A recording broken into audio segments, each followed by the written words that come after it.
And we are live. We are live early. I deserve some congratulations, don't I, chat? Welcome back to Tomlinson Talks for this Tuesday evening on the 21st of April 2026. How are we all? I'll wait for you all to trickle in. Let me know that you can see me. Until then, we've got an interesting topic this evening because there's been a lot of hullabaloo since the beginning of the Iran war about whether or not the political capital built up by Trump's generational coalition has been squandered when the core campaign promise of his 2024 platform, which was mass deportations, has not yet been fulfilled.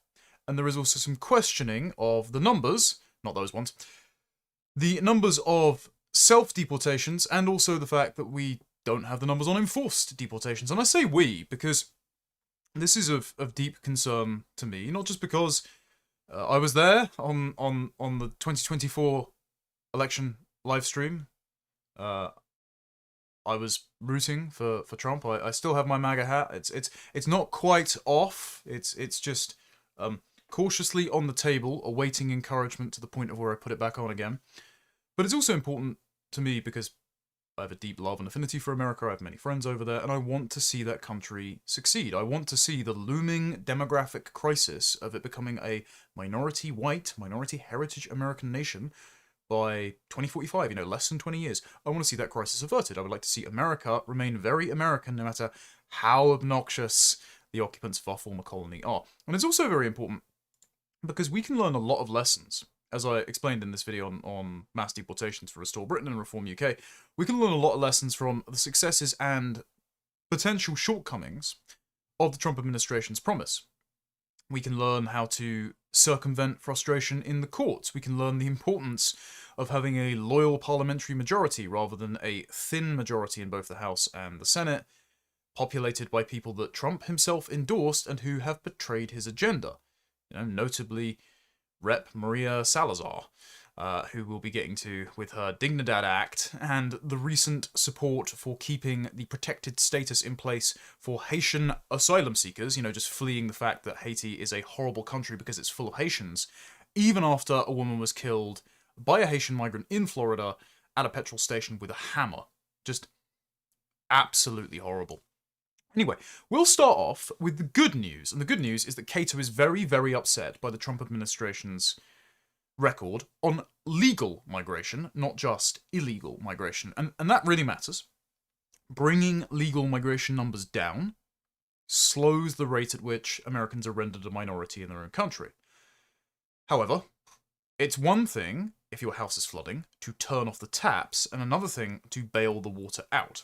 The fear among some in Trump's very loyal circle, in a penumbra of influencers and organizations that have banded together in what they're calling the Mass Deportation Coalition, the worry is that at the moment the administration is poised to tell Americans, put on some armbands and learn to swim, rather than we're going to get all the water out of the house. They would much rather just have a dry house instead. The abuela is not coming along with her mop anytime soon. Anyway, what Cato has pointed out, to kind of... Let's start on some encouraging notes, shall we? What they've pointed out is that the cut to legal migration has been 2.5 times as large as the cut to illegal migration under the Trump administration. Fantastic. The number of illegal migrants crossing at the southwest border, the Mexican border, has fallen by 82% between December 2024, before Trump was inaugurated, and March 2025.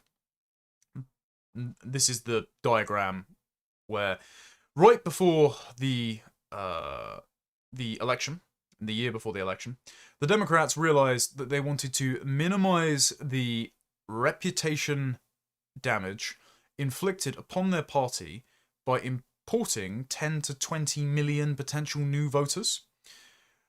Because Trump won even Hispanic males over with the promise of mass deportations. That's how pissed off everybody was with the influx of people from all over the globe into their major cities, just to live off welfare. I remember, what was it? The New York welfare bill for illegal aliens but 2023 to 4 was something like $15 billion that they know about, right? That's not taking into effect other things like missed transport fees or the cost in policing more illegal alien crime, considering they commit much higher rates of murder. Because if you commit one crime coming into the country, you're going to keep committing crimes.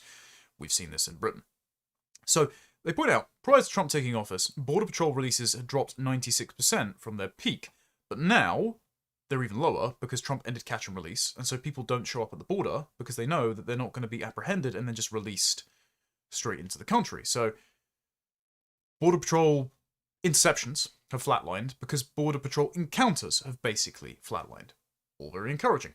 Recorded evasions of Border Patrol known as gotaways also fell about 80% under President Trump between December 2024 to September 2025, which is the most recent data available. Which is an issue that we'll get to. DHS and ICE have not been releasing transparent statistics recently, and so it's got a lot of people worried about whether or not the deportation numbers are as high as they would like.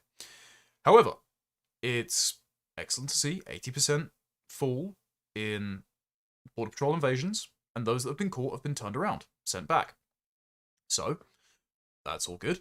Asylum seekers entering legally has fallen by 99.9%. Because they retrofitted the CBP1 app that allowed people to apply for protected status into a self-deportation app. Again, stroke of genius. Even though they are paying people to leave and they're paying them a substantial sum, they're making the cost-benefit calculation that self-deportation with a financial incentive to do so is going to be less costly than a massive ICE operation, even though at this point I think that's what you need. I mean, after the tactical drawdown in Minnesota, which had very George Bush mission accomplished vibes, after the shootings of just leftist agitators, what was it? Nicole Good and Alex Pretty, which is ironic because that Nicole woman was a lesbian poet and she was far from good, and Alex was so ugly that the news had to AI upscale his face to make liberal women feel sympathy for him. Anyway, screw them. They were interfering with law enforcement on behalf of a bunch of Somali scammers that are trying to defraud the American taxpayer with fake daycares. Like, F around, find out, in my opinion. Unfortunately, the Trump administration didn't like the negative headlines that it got from that, and it had spent quite a long time agitating the opposition with, and look, I enjoy the hype edits too, but with the memes, with the mugshots of illegal aliens plastered on the White House lawn, you can only rile up your enemy if you're going to substantively crush them. And as we saw after the assassination of Charlie Kirk, the left still haven't been crushed, the NGOs still haven't been closed down, and now there's no follow-through on mass deportations. All you did is mobilize your opposition into believing that you were actual stormtroopers going door to door and, kidnapping poor DACA recipient families and separating children from their parents and all these other liberal sob stories that aren't actually real. What you've done is instead you have increased the political tension in the country without any prospect, as of yet, of following through on the promises to get all these people the hell out of your country. I'm very much on the get them the hell outside, both for my country and of course, for the United States. But anyway, something encouraging. The refugee admissions, as you can see by this graph here, are down to fewer than 4,000, and those 4,000 are pretty much all white South African farmers. As I say here, number of refugees who enter legally and are granted full protection based on fears of persecution has declined by nearly 90%, and the admissions are pretty much all white South Africans fleeing actual genocide. And as a video was going around of one of them in Alabama the other day, they've already started excellent farms.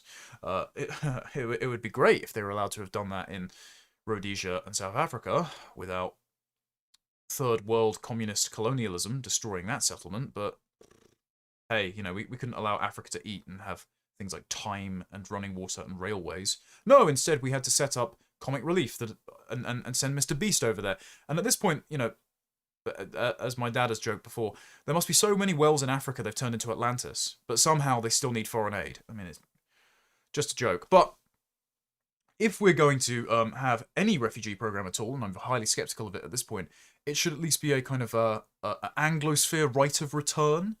And okay, that's a positive sign. We can chalk that up on a win column. Not fooled. I got what I voted for award in this case. Excellent. They're also complaining. Immigrant visas for legal permanent residents fell by about half. I'm just going to highlight that to get rid of the total eyesore of a...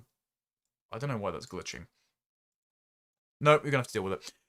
Trump's banned all immigrant visas for 40 countries, including Palestine. Which, okay, no matter how you feel about Israel, you don't want the Palestinians in your country. They're Muslims who overwhelmingly support suicide bombing because of constant wars with their neighbours, and they blame the US and the UK for these wars. So, invade and import has not been a particularly popular policy, and so you just shouldn't have Palestinians in your country. You shouldn't have Muslims in your country. You shouldn't have Hindus. You just don't need it, right? America doesn't need it. And this started on the 1st of January 2026. The State Department has also suspended the diversity visa lottery, which was a thing brought in the 1990s under the first Bush administration, if I remember correctly, their Immigration Act, which means that you have to randomly allot a certain portion of visas to non-white countries. Thanks, Hart-Celler. Thanks, 1990 Immigration Act. You need to repeal both. Anyway, they suspended the visa lottery effective December 23rd, 2025. What a great Christmas present. And they also suspended immigrant visas for 75 countries for a total of 92 on the 21st of January 2026. We are going to be looking at this over at Restore Britain because I might get in trouble for this, but one of the forthcoming papers after the local elections will be the legal migration paper, which will certainly set out some differences between Restore and Reform UK, including a red list which permanently bans all visas. And I think we should include visitor visas as well on this, because visitor visas are often overstayed as a form of illegal migration. It permanently bans all legal migration, for as long as there is a Restore government, for India and Pakistan, and there's going to be plenty of other countries on that list. I think that we've got probably a similar list to the Americans, plus a bunch more that for some reason the Americans don't want to ban, but they have at least drawn down some of the immigration via H-1Bs. Visas for fiancés and spouses also dropped by 65%. That's obviously a route liable to abuse. You have the sort of 90-day fiancé thing, where someone just gets married for the sake of a green card, and they're here forever, and the marriage doesn't sustain, and then they use it to chain migrate their entire family from Honduras. You don't need that at all. Now, there are projections, because the numbers haven't been confirmed yet, but Trump has projected to have cut legal permanent immigrant visas by about half. Great. That's excellent. I mean, the number should be around here, back during the COVID era, because you just don't need these people in your country. So, long way to go still, but something to celebrate. And despite promising to staple a green card to every diploma, Trump has cut student visas by 40%. Okay, so the policy is better than the rhetoric. So in 2025, he signed an executive order that led to the cancellation of F1 status and revoked between 1,700 and 4,500 student visas between January and April. In May and June, the State Department suspended all student visa issuances for 3 weeks during the peak season. In June, Trump signed an executive order banning student visas from 19 countries, which affected about 10,188 students annually. And in December, he expanded that ban to 40 countries, affecting 23,000 students per year. Now, they're ticking up again. They should be lowered. There should be more countries on the ban list, because you just don't need these people. Like, other countries shouldn't be the beneficiaries of America's superlative education system. They shouldn't be defrauding the American taxpayer by taking out more in public benefits than they'll ever pay in. And also, they just shouldn't be terraforming your culture by being in your country, because the more students that are in your country, that then not just that go on to take jobs from the American worker or take up being the beneficiaries of DEI despite not being in your own country even, and take up college spaces that could be filled by capable Americans. Their very presence in your country for a few years studying means that there's going to be shops that cater to them in American streets and cities. And you just shouldn't put up with that. Like, that's just not something the Americans should have to deal with. It's not familiar to you, you don't shop there, it's not going to engender a sense of community and neighborhood. Just shouldn't be your problem. So it's good that these are falling. H-1Bs have likely fallen by 25%, again, because the data isn't quite transparent. The administration should be more transparent. And I have run some of this information past some of my contacts in the administration. I know everyone says that they've got contacts in the administration, but I've got some buddies that are pretty high up because they're just exceptional young lads. They're our guys, and they're fighting on the inside, and they're not too happy about the distraction from the domestic agenda caused by fannying about in the Middle East and leading the Strait of Hormuz to be closed and increasing gas prices. That's safe to be said. But I asked them, okay, are mass deportations halted? Is this data real? Are things as encouraging as you say? And they said, it's a bit of a mix, but we've got some more announcements to come. We're doing more things on legal migration, and we are internally pushing for mass deportations to get back on track. So I think it's important that we all, in whatever capacity that people are listening in the White House, you know, mileage may vary, given the Iran war is very unpopular and they still insist on doing so, but whatever capacity people are listening and they see the midterms and the 2028 election is on the line, we should all add our voices to the chorus calling for getting back on track for mass deportations as well, because then we can just like copy their homework and do it in the UK, because our problem is much smaller than the number of illegal migrants America has to remove. And as a share of population as well, our legal migrant problem is actually smaller, and we won't face as many obstructions from the courts or from the separation of powers with Congress and the Senate and checks and balances and all this nonsense, because if you restore parliamentary sovereignty, then Parliament can do what it likes, and we can just get rid of all of them in a parliamentary term. So I want America to succeed, so we can just copy what you guys have done. Anyway, Trump signed an executive order in September mandating a $100,000 fee to H-1B workers outside the United States. There were 65,000 H-1B approvals for workers outside the US in financial year 2024, and 219,659 visas issued abroad. Upwards of 70% of those go to India, around 15% go to China, very few go outside of it, and it's because it's basically a way for Indians to scam their way into the US, send money home in remittances, and establish colonies that create voting diasporas that then erect giant monkey god statues in North Carolina, or take over towns in Texas and elect politicians to work on their behalf, like Sri Thanagar or Pramilia Jayapal or other characters from Star Wars. The State Department, as it says here, hasn't been totally transparent about the effects of the fee. I encourage that they should. But in one court filing, it implies it led to an 87% decline in petitions for workers outside the United States. An 87% decline in the number of Indians coming into America. Okay, again, thumbs up. I know that people are pretty demoralized at the moment about some of the things the Trump administration are doing, but we have to count our wins where we get them. I say we, I consider us all to be one big brotherhood in the Anglosphere. Legal entry cuts are now 2.5 times higher than illegal entries, as it said at the start. So 132,000 versus 50,000. Among the cuts to immigration, 72% were from legal entries, not illegal entries. Fantastic. This is all going well. And another piece of information from America First Insight that was posted recently is that citizenship numbers, naturalization grants, are down 60% from their peak. They're now 70 to 80,000 monthly, from 70 to 80,000 down to about 30,000. 30,000 is still way too high. Why are 30,000 people becoming American citizens?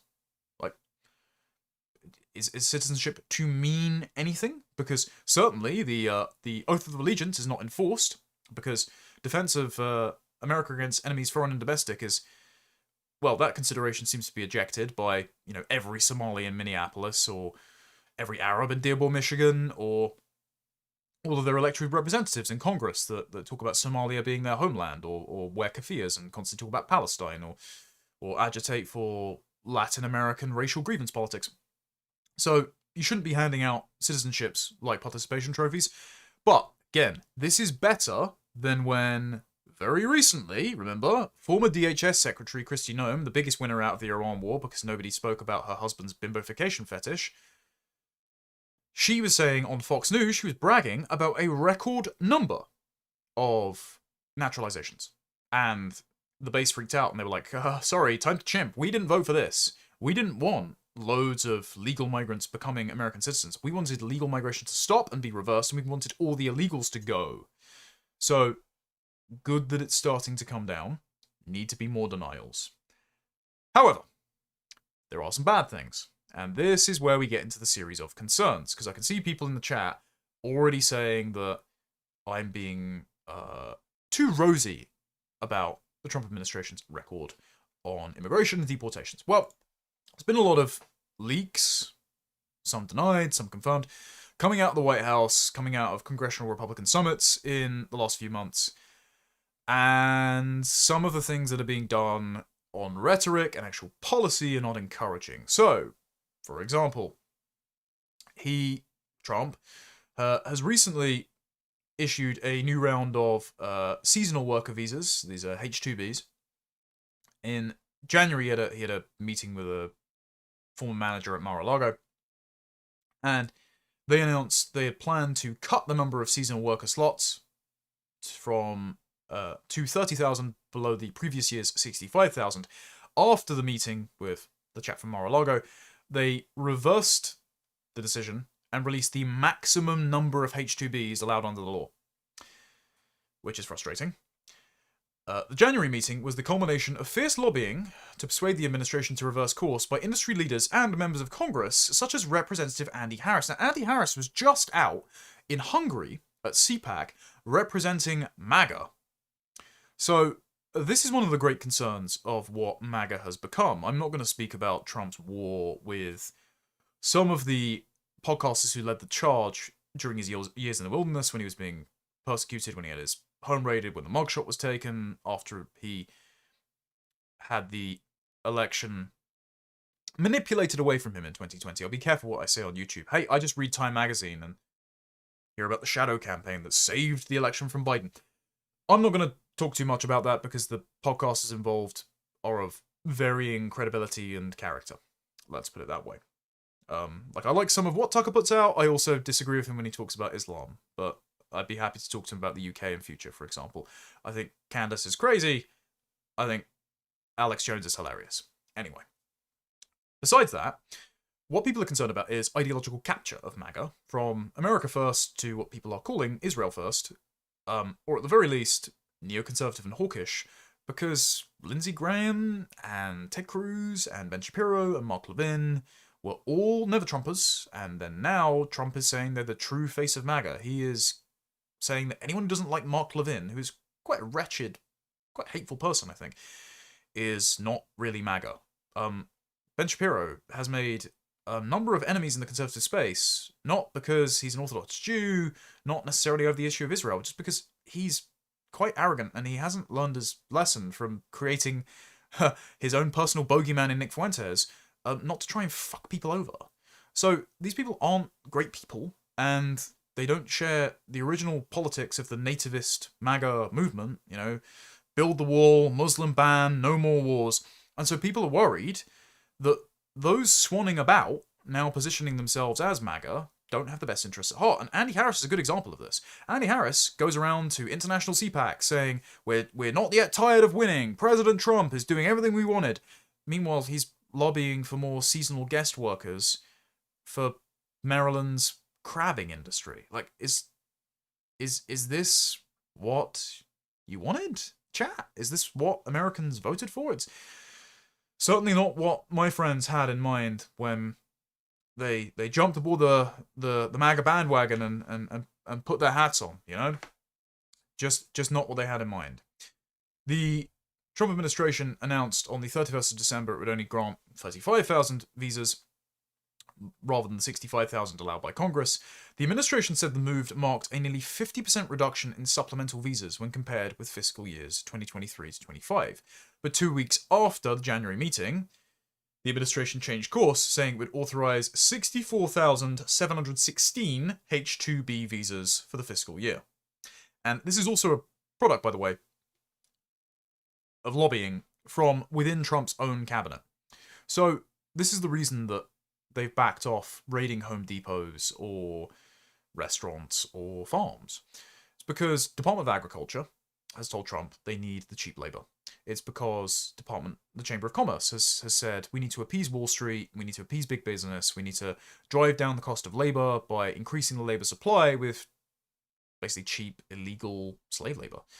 And all of these things are reprehensible, but with the worm tongues in his ear, it seems like Trump has made some concessions to the vested interests that have flooded America full of legal and illegal migrants changed its culture, put it in the position where its heritage population, those descended from the founders whose ancestors fought in the Civil War, whose love of the land and the flag and the faith, all of those things, it's putting them in a position of becoming a minority very soon. That's the principal concern that people voted for Trump for in 2016, in 2020, 2024, and they're worried now that financial, ideological interests are steering MAGA off course, which is one of the reasons why there's so many of these pieces in not necessarily Trump-opposed outlets. I mean, Wall Street Journal, I mean, that's owned by the Murdochs, right? That's basically laundering his ideas through the press. But there's a lot of criticism of the slowdown on mass deportations from the Blaze these days. I mean, Axios isn't necessarily anti-Trump. They've got some liberal stuff on there, but they've been getting some of the exclusives about mass deportation rhetoric being turned down from within the administration. You've got my friend Auron McIntyre posting a lot of Ben Affleck smoking a cigarette these days on top of Trump tweets because he's worried about the direction. So it's not to say that you're a panican, or that you're even saying MAGA is dead, and you're pronouncing that you should go and vote Democrat at the midterms to punish the Republican Party, even though lots of them deserve to be punished, I agree. It's not saying that is necessary to say you need to get back on track with deportations, otherwise people will punish you. And you'd be hard-pressed to say that on election night, when Nick Fuentes said, you're going to get war with Iran, you're not going to get mass deportations, and you're going to get transgender surgery so long as the parents consent, that prediction hasn't aged like wine. And so if you would like to prove Nick Fuentes wrong, and if you would like to take away the reason for young right-wingers to vote Democrat, as an increasing number of young men are going to do, Trump has created his Gen Z support with the Iran war and the lack of deportations, then you need to actually live up to your campaign promises. This is an act of encouragement. I'm doing my best. Also, it says here, people familiar with the decision say that the lobbying campaign helped sway Trump to expand the number of H-2B visas. So this influence operation to capture MAGA, it seems to be working. Someone needs to step in and say, Mr. President, actually, the policy of getting all these foreigners out your country is the way more popular one with your base. Special interests be damned. You were elected to get rid of those, actually. And this is why people are worried. So, Axios have the reporting here.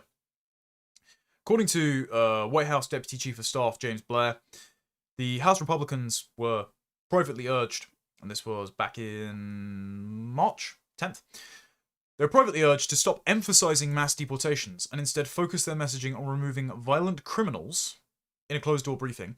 Blair delivered the message during a policy listening session with House Republicans at their annual retreat in Doral, Florida. He encouraged members to focus on deporting violent offenders rather than defending the broader concept of mass removals. The advice signals a recalibration by the White House and reflects growing concern among some Republicans that Democrats are successfully framing Trump's immigration policy as overly sweeping and indiscriminate. No, it is discriminate. You just need to get rid of all the illegals. And the problem with only focusing on apprehending violent criminals, like convicted, illegal alien offenders who've committed another crime, is one, you're waiting for a criminal to commit another crime in your country to ruin another life before getting rid of them. You shouldn't take that chance. The American people shouldn't be put in such an unsafe position. But also, you're also relying on the sanctuary states to comply. This is what the Obama administration did. This is what the Bush administration did. They politely asked states that were not inclined to operate with ICE, other law enforcement, to hand over their criminal illegal aliens.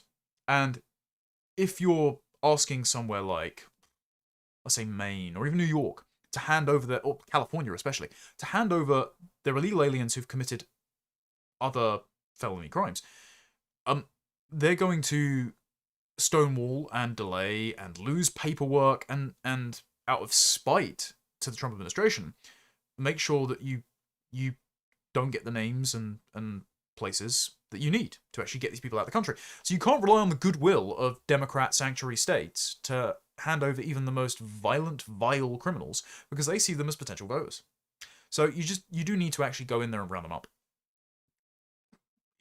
You can't get around it. You're just going to have to, you're going to, as Kirstie Arvin says, don't fish in the Rubicon. You need to suffer the negative headlines for the long-term project of rectifying America's fractured demographics, and restoring confidence in its electoral system. And then people heard that they heard it from Trump directly. So this was in the Wall Street Journal about a week, 9 days later. And according to conversations with Melania and top advisors, Trump has become convinced that some of his deportation policies have gone too far, and voters don't like the term mass deportation. Nope, we love it. Keep using it. Everyone likes it. It's a winning issue over here in the UK. It's the reason why Nigel Farage had the screws put on him by, let's say, proxies. And they heard directly from Trump that Trump had lost faith in him because he had been denouncing mass deportations. That's why he reverse ferreted in either June or July of 2025 with that Times article, suddenly adopting it. Believe me, it's popular position. The president has told them that he wants more attention on arresting bad guys and less chaos in American cities, according to people familiar with the matter. Well, okay, you get less chaos in American cities by not letting the libs obstruct law enforcement and by removing the bad guys, which is all of them. The desire for an immigration reset is being driven in part by Trump's White House Chief of Staff, Susie Wiles, who believes the president's immigration team has turned one of his marquee issues into more of a challenging issue ahead of the midterms, the people said. Well, they're going to lose the midterms anyway because of the Iran war. So if you're going to spend your political capital, you might as well spend it while you still have some. As a result, the administration is attempting to change not only how it talks about the issue, but also what actual enforcement looks like on the ground. The shift has been spearheaded by White House border czar Tom Homan ever since he took over ICE operations in Minneapolis. Long a relatively measured voice inside the administration on immigration issues, Homan prefers immigration and customs enforcement officers focus on bread and butter arrests of criminals, particularly those who can be handed over by local jails. Tom Homan was the guy who was saying, we're going to come for you, you can't hide anywhere, family's going to be deported together, and now he's saying, well, we basically want to do the Obama administration policy. We all wanted the bulldog. Everyone was rooting for you, and why does Tom Homan not have the stones to get these people out of your country? It's concerning. I can only imagine it's because they're all worried about the investigations that are going to come and the arrests if they lose the election. The problem is, you're going to lose the midterms, and you're going to be hamstrung by investigative committees anyway. House oversight hearings and calls to testify and blocking your legislation. But also, at this rate, you're going to lose 2028, and so they're going to persecute you no matter what. So you might as well just put your foot on the accelerator like SpongeBob in a driving test and freak the Democrats out like they're Mrs. Puff. I've overplayed that analogy, haven't I? Anyway, you just need to get rid of them. You just need to get rid of them. You need to have the courage to do it. ICE leadership isn't moving forward for now with high-profile operations like the ones it previously conducted in big cities like Chicago, Washington, D.C., and Minneapolis, according to officials familiar with the matter. So from the leaks, we're getting the message that mass deportations, actual ICE raids, are over, despite the massive funding that was conducted in the Big Beautiful Bill. It would be a waste. Trump's advisors view the firing of Department of Homeland Security Secretary Kristi Noem as a prime movement for a reset. That reset's not looking good, by the way. Senator Markwayne Mullin. Americans, please pick some normal names. Dear Lord. The person who's now succeeded Noem said at his confirmation hearing that if confirmed, he would redirect ICE from some of the more confrontational clashes that have come to define the agency under Trump in favor of a more cooperative approach with local officials. Okay, they're not going to cooperate with you, so only the criminals that get handed over from red states, which is going to be a lower population anyway because they're going to be attracted to sanctuary states, only those people are going to get deported. The rest of them in Democrat jails, you're going to be blocked.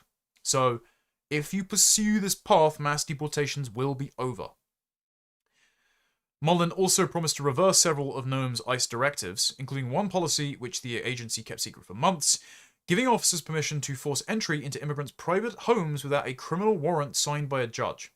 Yes, because if you are a confirmed illegal alien, you are not subject to the jurisdiction of the Constitution, and so you are not protected by the Fifth Amendment.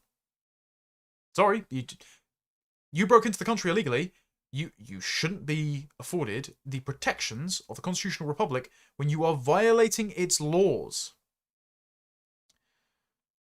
It's just so frustrating. Oh, where did he say this? My goal is in 6 months that we're not the lead story every day. Well, you will be whether you like it or not. Instead, you will just be relentlessly criticized by your own base who are disappointed in you, and they won't vote for you at the midterms. Trump's advisors have also shown in polling that finds mass deportation term is less popular, and he has repeatedly emphasized to aides in the Oval Office meetings and in phone calls they should use the word criminals to describe who their targets are. That's fine. But they're all criminals, remember. One senior administration official said, Trump wants to show some of the most hardened-looking criminals in a visual way ahead of the election. Problem is, if you're not going to get rid of them, they're all going to be voting against you in future elections. And the Democrats in 2028, if they sweep in the way expected, no matter how crazy the candidate is, they're just going to do amnesty.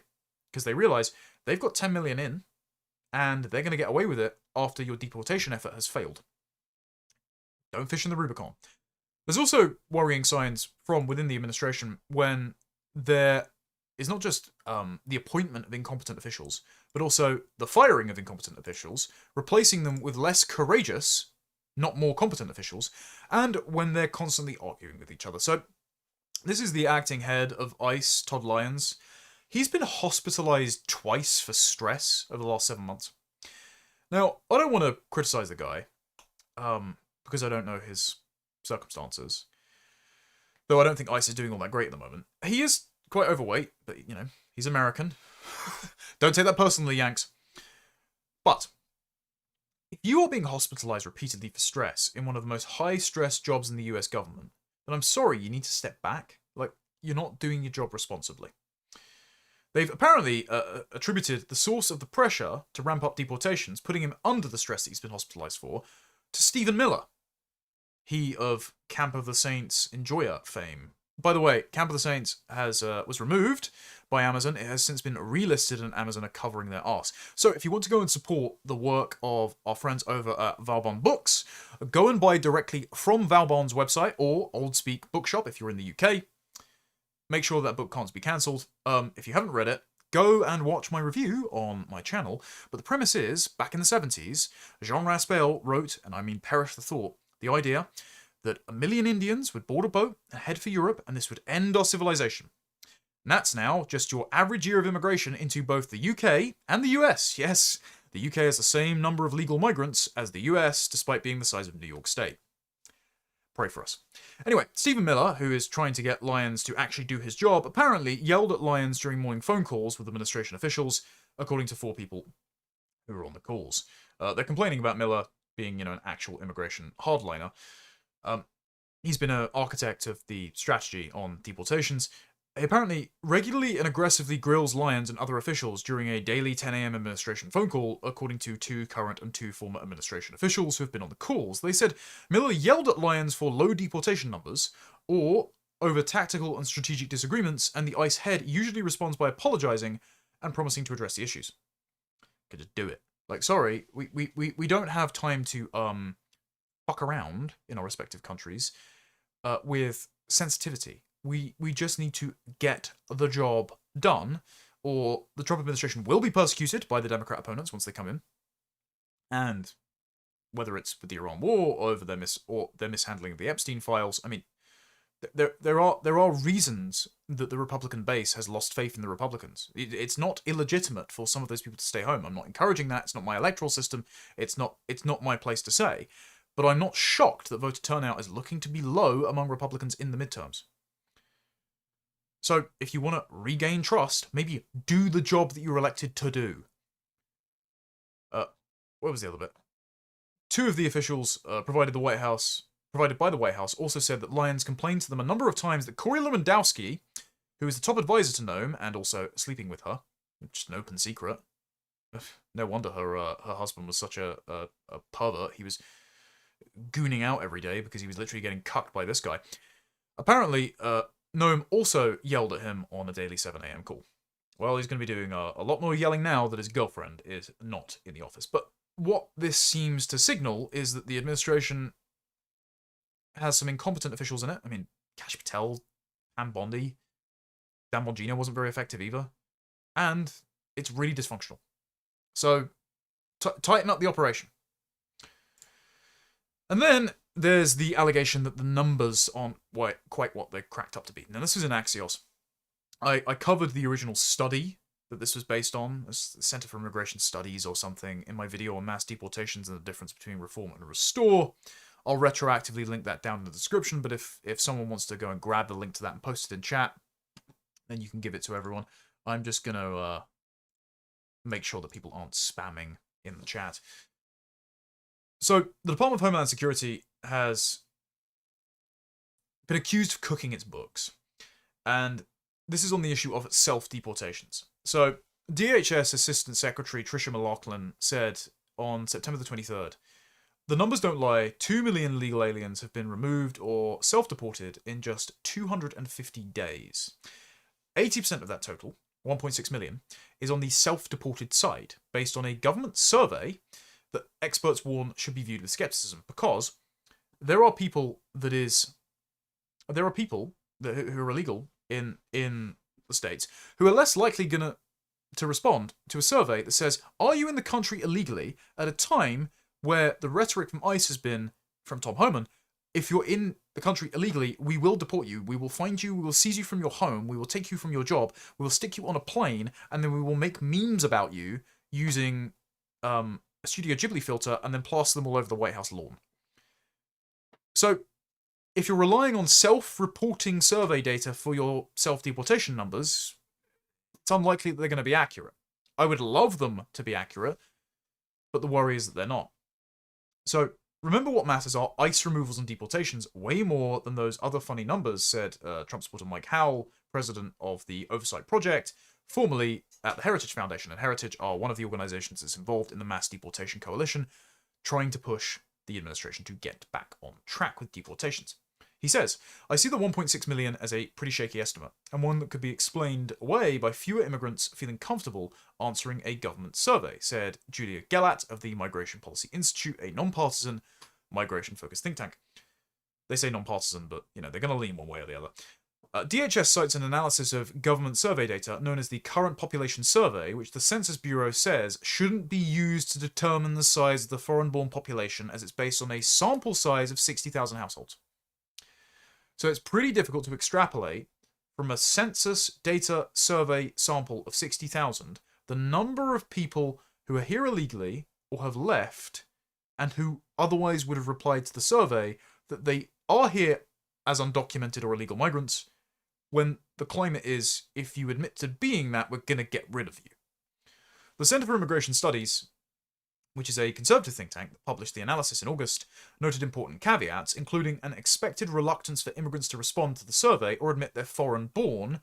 It also noted a lack of other data from the administration to support the estimate. So the climate of well-founded fear is having a suppressing effect on survey respondents, so you can't actually extrapolate from the survey data.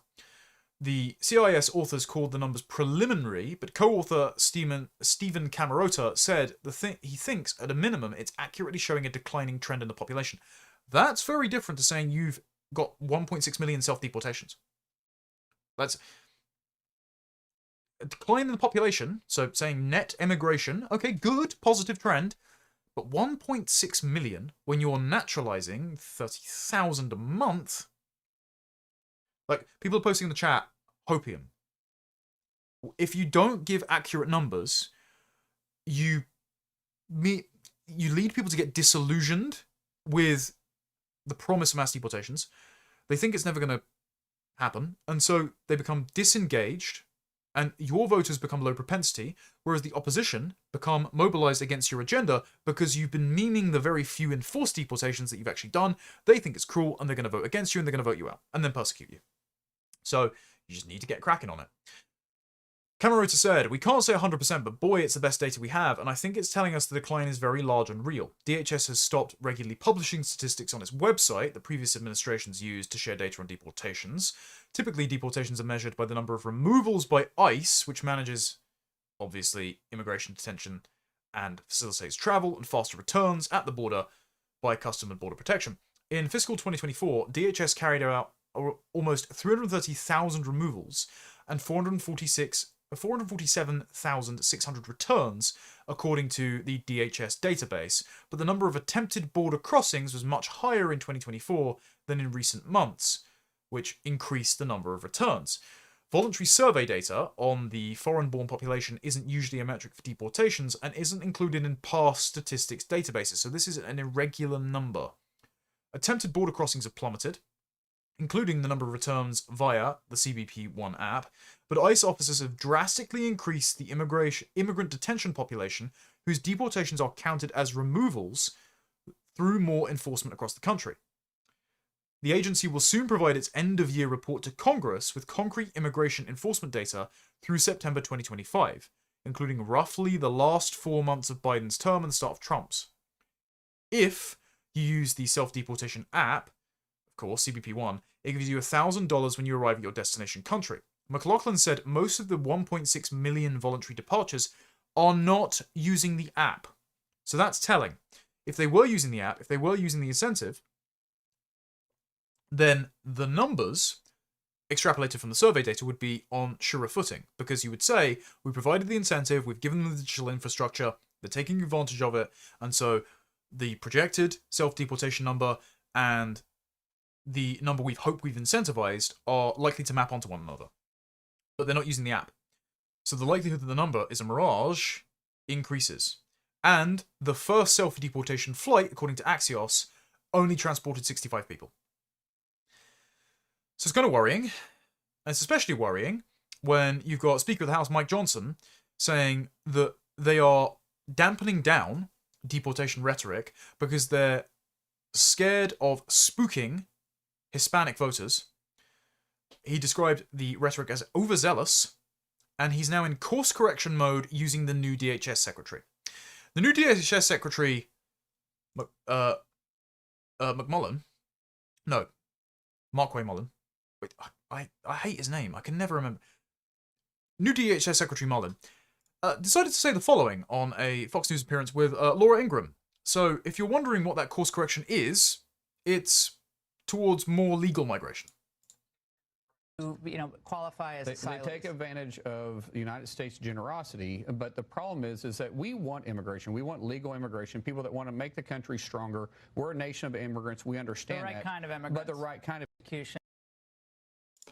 We're a nation of immigrants. Brilliant.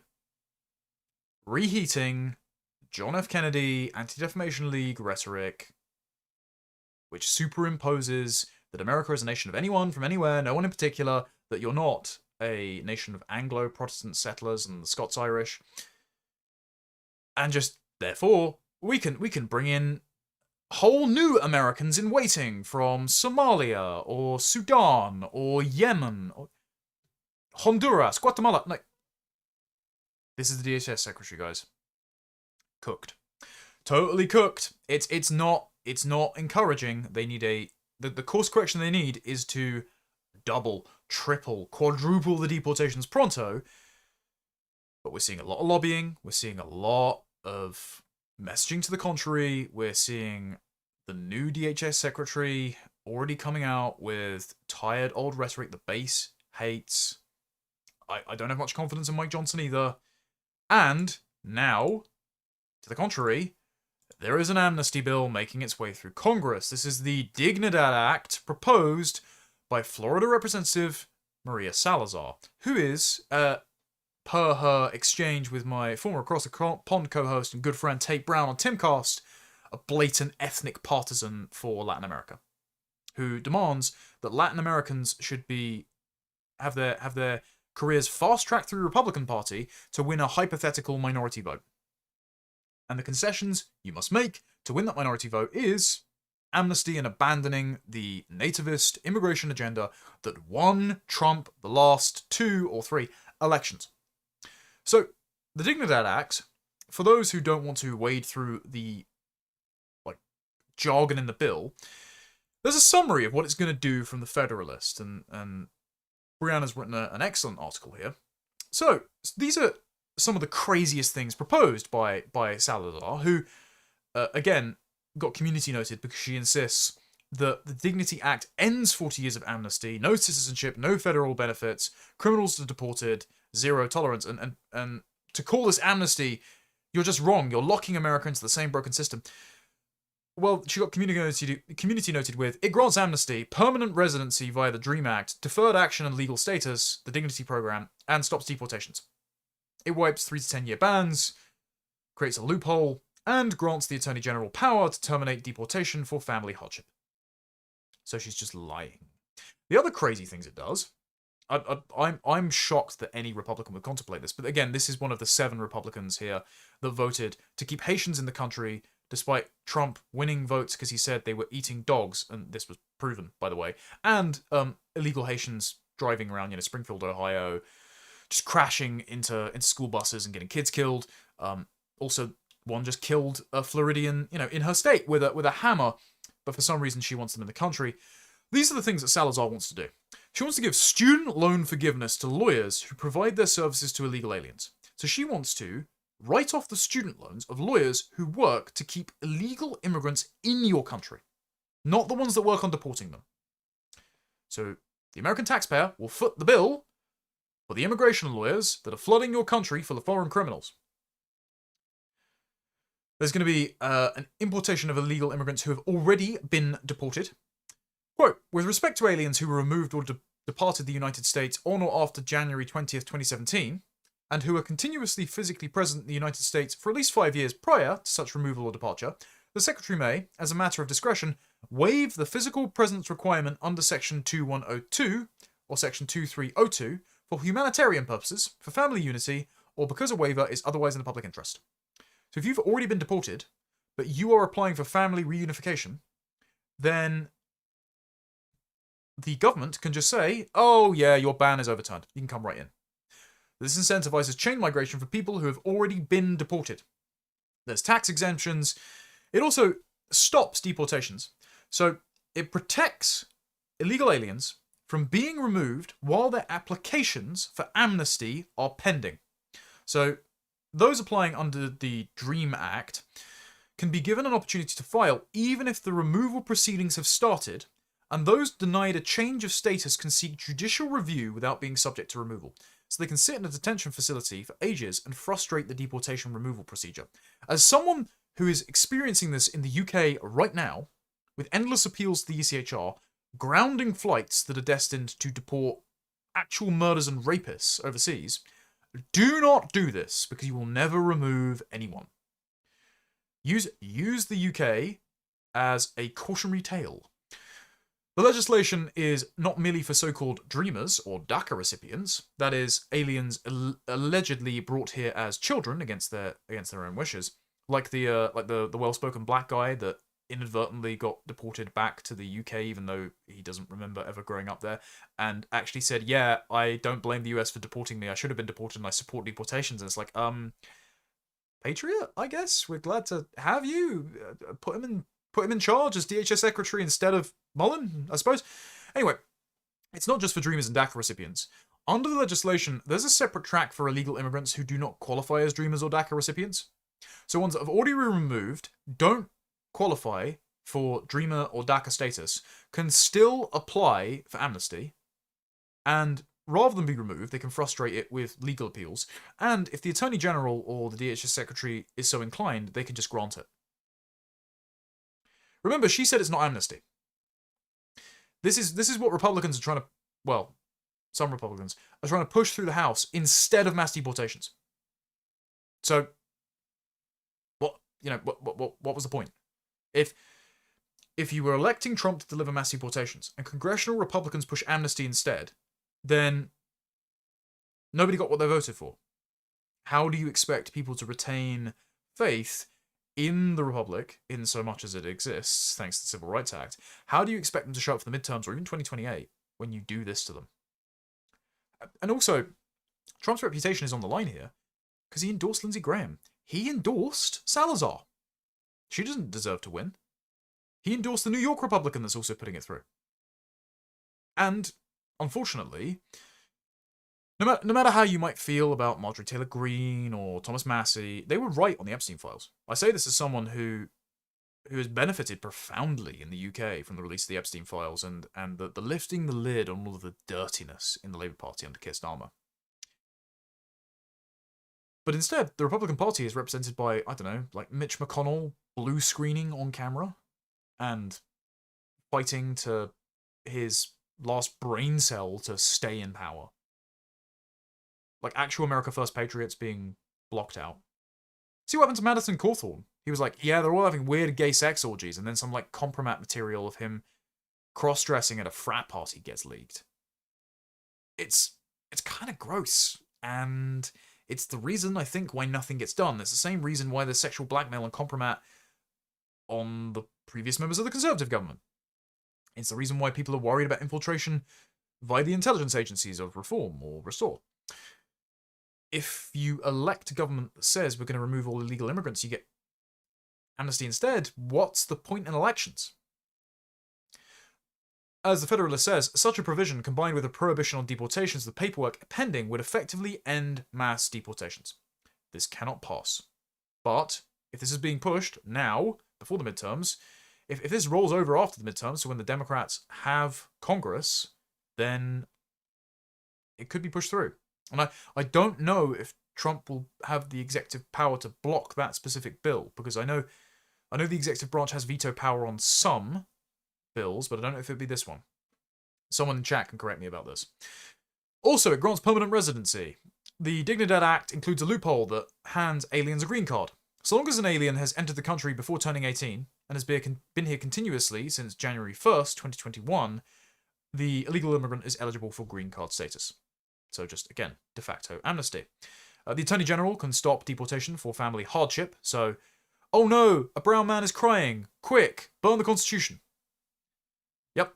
It wipes 3 to 10 year bans on people who have entered the country illegally for more than 180 days and are subject to a ban from the country. It can wipe that away, so you can just come straight back in. And illegals with DUI or DWI convictions can stay.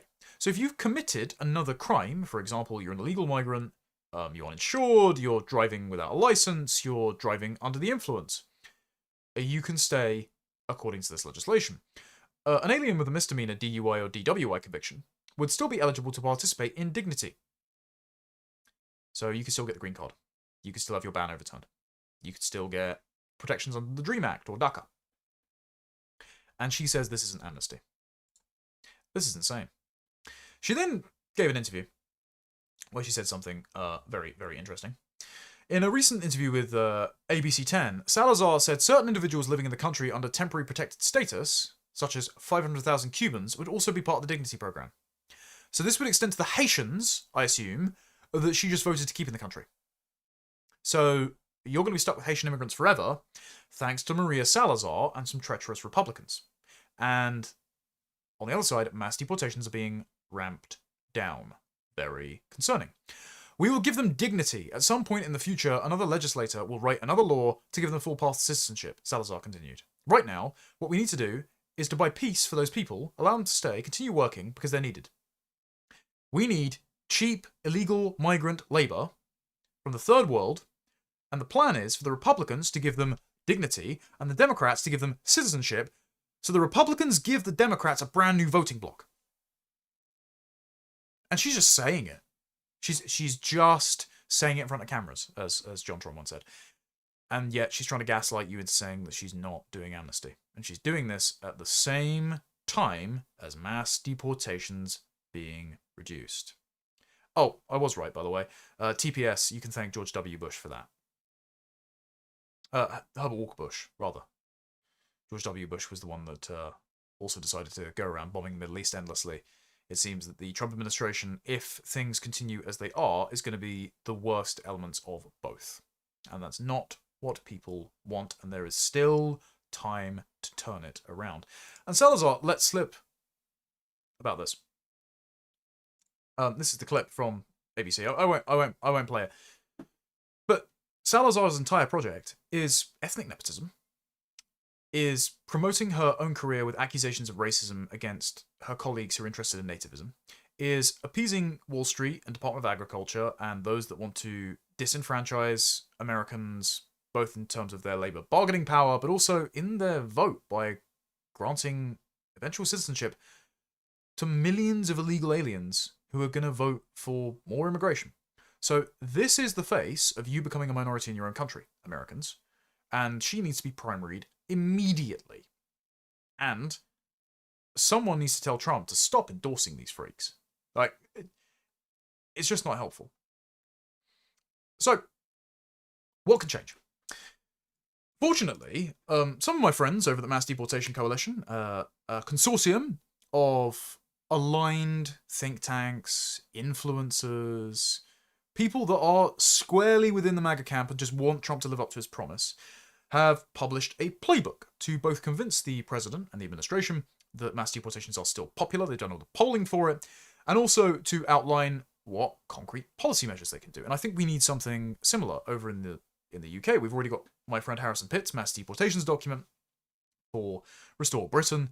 We've got one coming out on legal migration soon, but you also need to start drafting the actual legislation, like which line items in which specific bits of legislation need to be amended or repealed.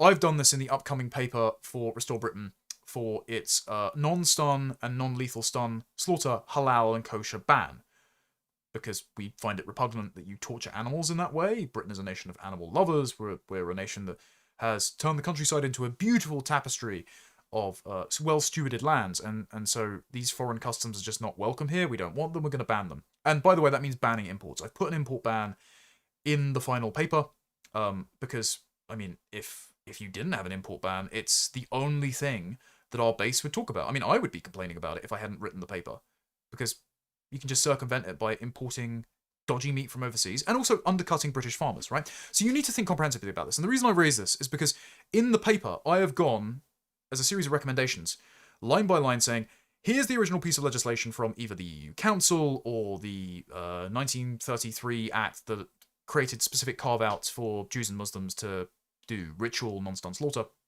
Here's this particular bit of phrasing.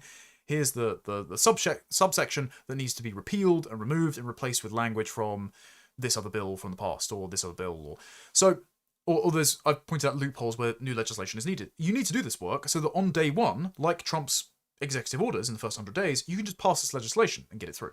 And this is the important stuff. This is the hard work that needs to be done behind the scenes. And this is what I'm hoping to start doing with a new enterprise that is hopefully going to be launched sometime soon. And so if I do slightly less video content, be forgiving of me, chat, because I'll be doing the quiet work of doing research and policy writing. But I think that's important to help our friends who want to restore the country to be well equipped to do so.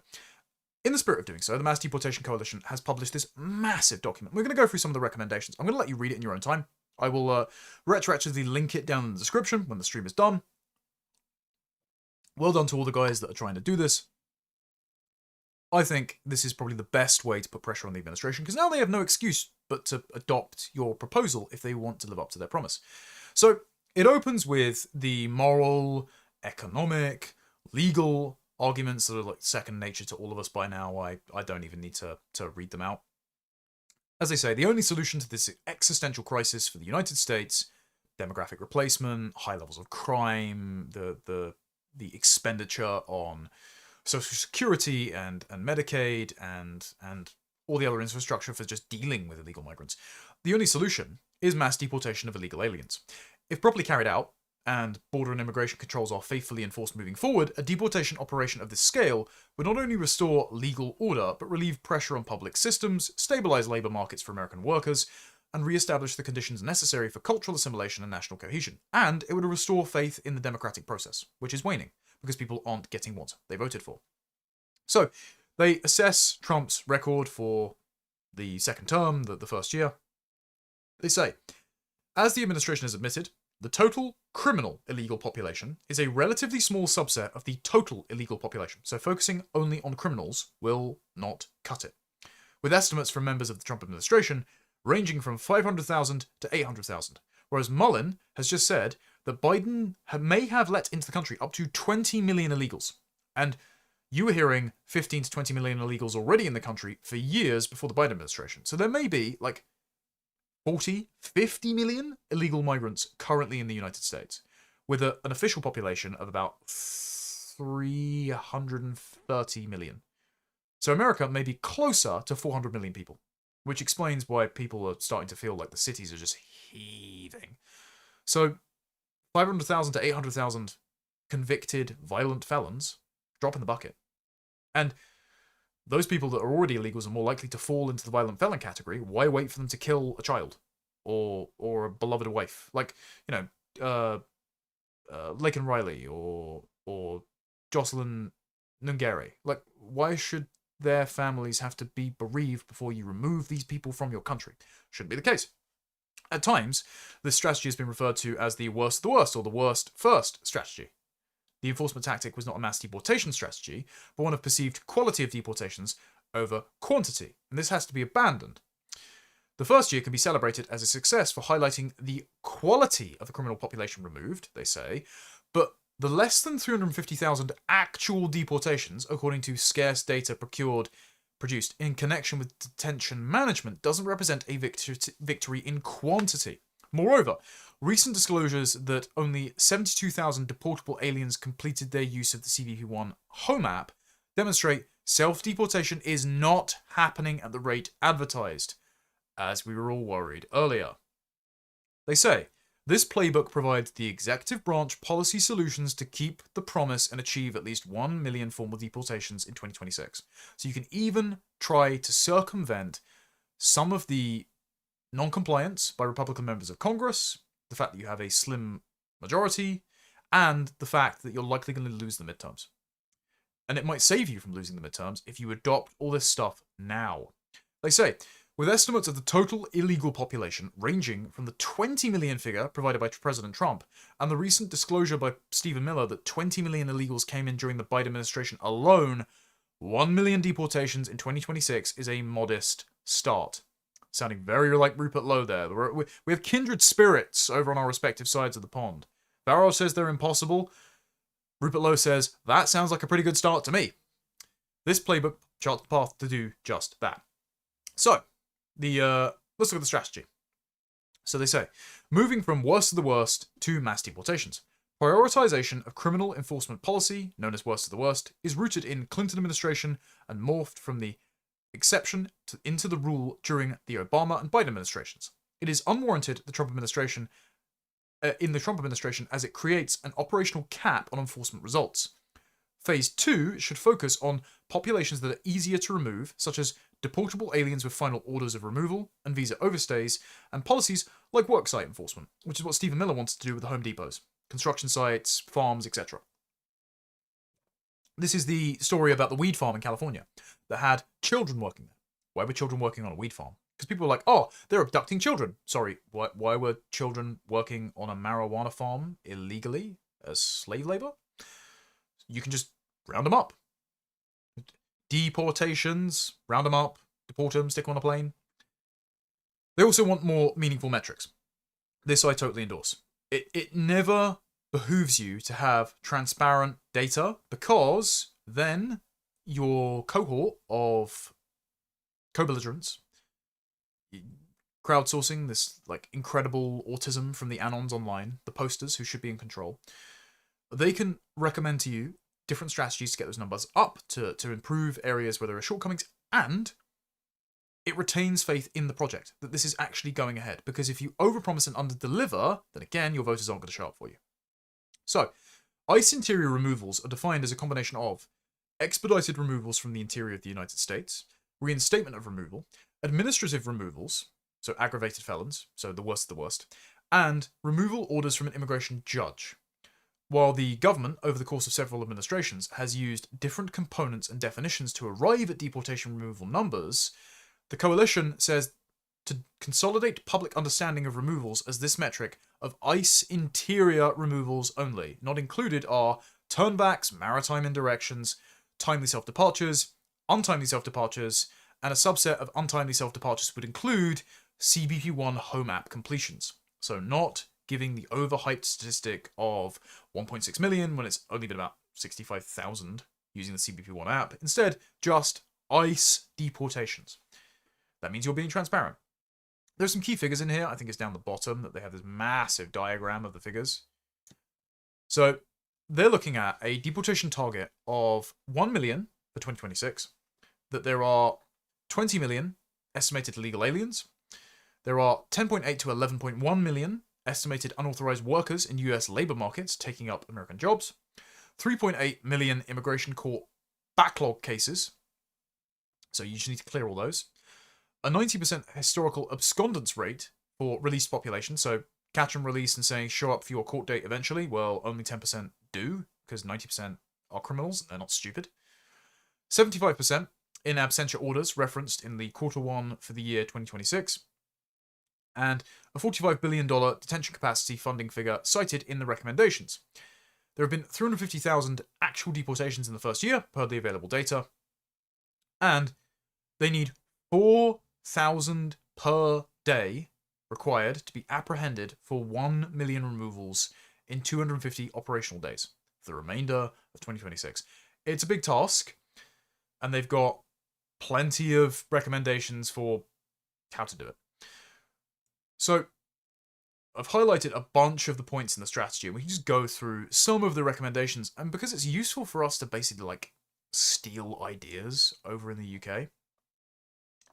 They say, a dramatic shift in strategic philosophy is required to implement this package of recommendations. The Trump administration must transition the nationwide strategy to include active, targeted enforcement of non-criminal deportable aliens, in addition to criminal illegal aliens residing within the United States, leading to their arrest, apprehension, and timely deportation.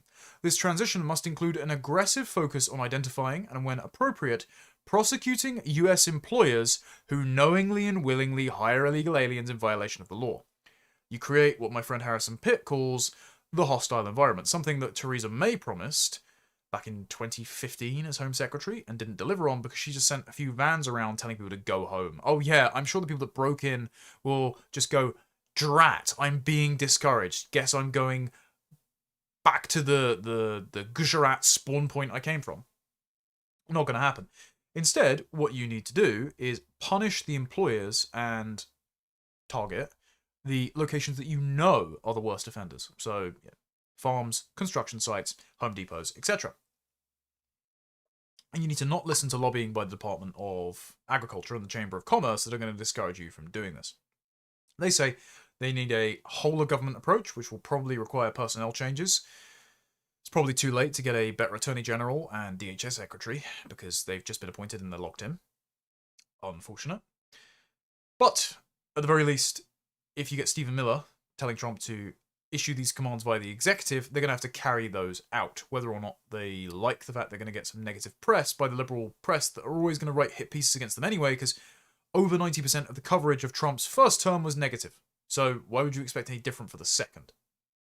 Anyway, so the policies are, they list them all here.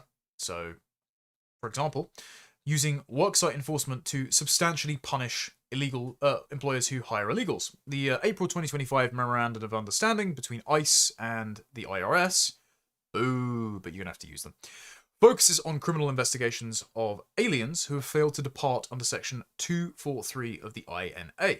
ICE should enter similar agreements with the IRS and other agencies, including, and especially, the Social Security Administration, to identify the businesses where aliens are working unlawfully and target them there. Because a lot of the time, employers know that illegal aliens are using fraudulent Social Security numbers to access state benefits and work.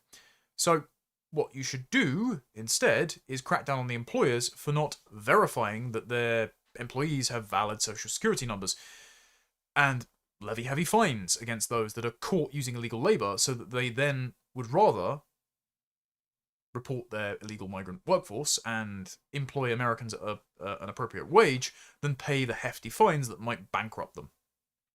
They've also recommended making employment verification and I-9 filing digital, make it less bureaucratic, to incentivize the employers to comply. They say, to facilitate employers hiring work-authorized aliens, that you should make the administration less burdensome for employers to more easily identify aliens working without authorization, and permanently and completely move the Form I-9 employment verification process to online. And they say, ideally, they would mandate E-Verify as well, which would deny illegal aliens the ability to work without authorization, and thus prompt most to leave voluntarily, because if they can't work, then they're either going to commit a crime to sustain their stay, get picked up by the worst of the worst policy and deported, or they're just going to return home, cut their losses. They're going to take $1,000 and piss off post haste. They've also called to ban illegal immigrants from having bank accounts. If the Biden administration were capable of monitoring bank transactions for Bible purchases and ammunition, I'm pretty sure you can track down which illegal alien has a bank account. They say, Congress, in Title III of the Patriot Act, and yes, they recommend using the Patriot Act here. Again, you can be uncomfortable about it for civil liberties, but, I mean, these aren't American citizens. They're not subject to, oh my lord. Not subject to the protections of the Constitution under the Fifth Amendment. So, search and seizure here, perfectly lawful. In Title III of the Patriot Act, Congress directed the executive branch to close gaps by refocusing the Treasury Department's priorities and authorities to disrupt the financing of terror organizations that they relied upon. So, basically, there were loopholes in financial law that terror organizations were supposedly using to finance themselves. Now, some of this is true. I mean, you know, there's the Al Qaeda mosque in Virginia that Anwar al-Awlaki was studying and preaching at, that apparently Representative Corey Mills, that is currently trying to be stripped of his committee assignments by Nancy Mace. I mean, who predicted Nancy Mace being an absolute patriot? Trying to get rid of Ilhan Omar, trying to get rid of Corey Mills, who stopped her from getting rid of Ilhan Omar. Apparently he got married there in a traditional Islamic ceremony to his wife, who now runs an arms company out of Iraq. Oh, and he also has a girlfriend that he engages in a cuck fetish with, who weirdly happens to work for Maya Tusi as, like, the Washington correspondent. That's like, okay. There are weird international intelligence fingerprints all over that. It's kind of odd, but okay. Anyway, Section 326 of the Patriot Act, verification of identification, directed the Treasury Secretary to prescribe regulations setting forth the minimum standards for financial institutions and their customers regarding the identity of the customer that should apply in connection with the opening of an account at a financial institution. So, you can use the Patriot Act to ban illegal aliens from having bank accounts, because that is transferring funds to criminal enterprises, whether that be to the coyotes that traffic them into the country, whether that be to the gangs that they might be members of if they're part of Tren de Aragua or whatever other, MS-13, but also just they're illegal transactions. And you know that illegal immigration is connected to global organized crime, so as a proxy of organized crime, you can crack down on their ability to have bank accounts.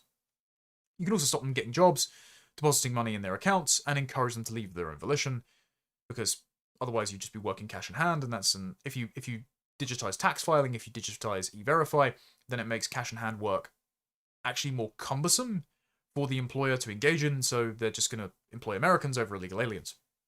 They write, if jobs are the magnet that draws aliens illegally to the United States, access to the US banking system is one factor that allows them to remain here, as it enables them to shelter their wages in our secure financial system and to send remittances abroad.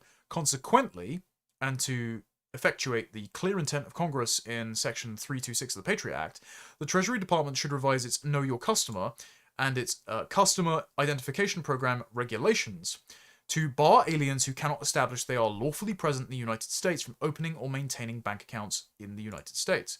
So that just stops them. It stops them from exploiting your financial services, stops them from having jobs, stops them from having bank accounts, encourages them to leave.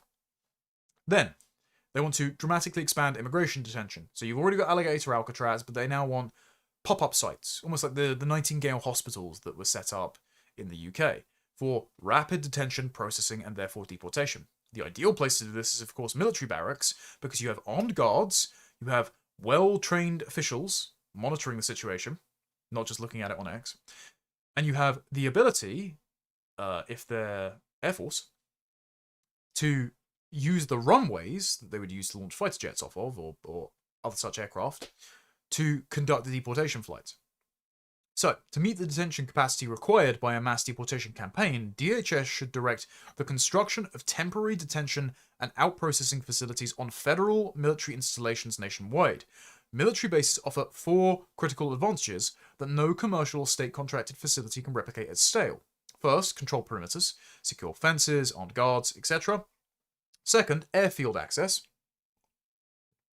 Many major military installations include runways and area ports aerial ports of embarkation capable of receiving charter aircraft, and also of allowing deportation flights to take off.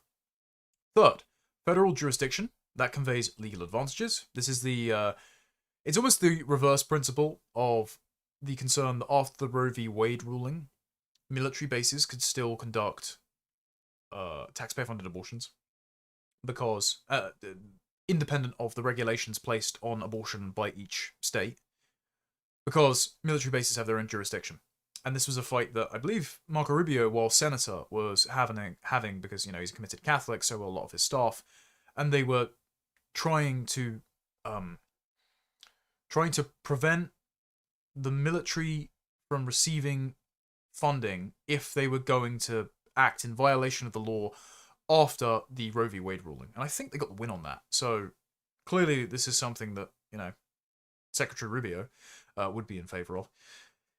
And then fourth, of course, the speed of construction. I mean, if you can build entire towns in Afghanistan, if you can stick a McDonald's in Kandahar and then pack it up when Biden wants to botch the evac, I'm pretty sure you can build a detention facility on US soil in its military bases. And it's probably the safest place to put them because they're surrounded by like stone cold killers with rifles the entire time. They've also included a helpful map for where these might be constructed. So they've been very comprehensive with this report. They also want to increase the number of criminal prosecutions for illegals.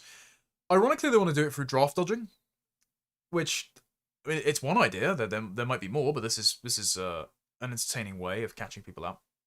They write, with few exceptions, all males between the ages of 18 and 26 living in the United States are required by law to register for selective service. This registration requirement also applies to illegal aliens. Failure to register is a criminal offence, and so a conviction for violating the Military Service Act can result in imprisonment for up to 5 years and or a fine of up to $250,000. Therefore, if the illegals haven't registered, then they've committed a crime. The Immigration and Nationality Act makes a conviction for failing to register for the Selective Services a deportable offence. The Selective Services website makes it clear that illegal aliens are required to register for the draft, but they also note that they can collect no data on the number of illegal aliens who have complied with their legal obligation to register.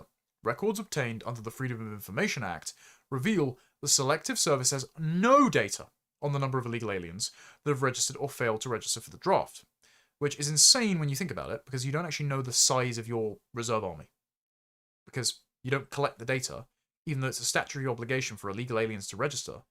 And it's also insane to say we should have illegal aliens fighting in our army. It's one of the things that brought down Rome, guys. Like outsourcing your military, your defense of the realm, your defensive capabilities to foreigners with no stake in defending it as their homeland, because it's not. Crazy. But if you start collecting data, you catch them in a double bind, right? They've either evaded the draft, so they've committed a crime, so they can be deported, or they're illegal aliens who sign up for the draft, and when they do sign up for the draft, you can identify them as illegal aliens, and you can track them down and then deport them. It's very clever.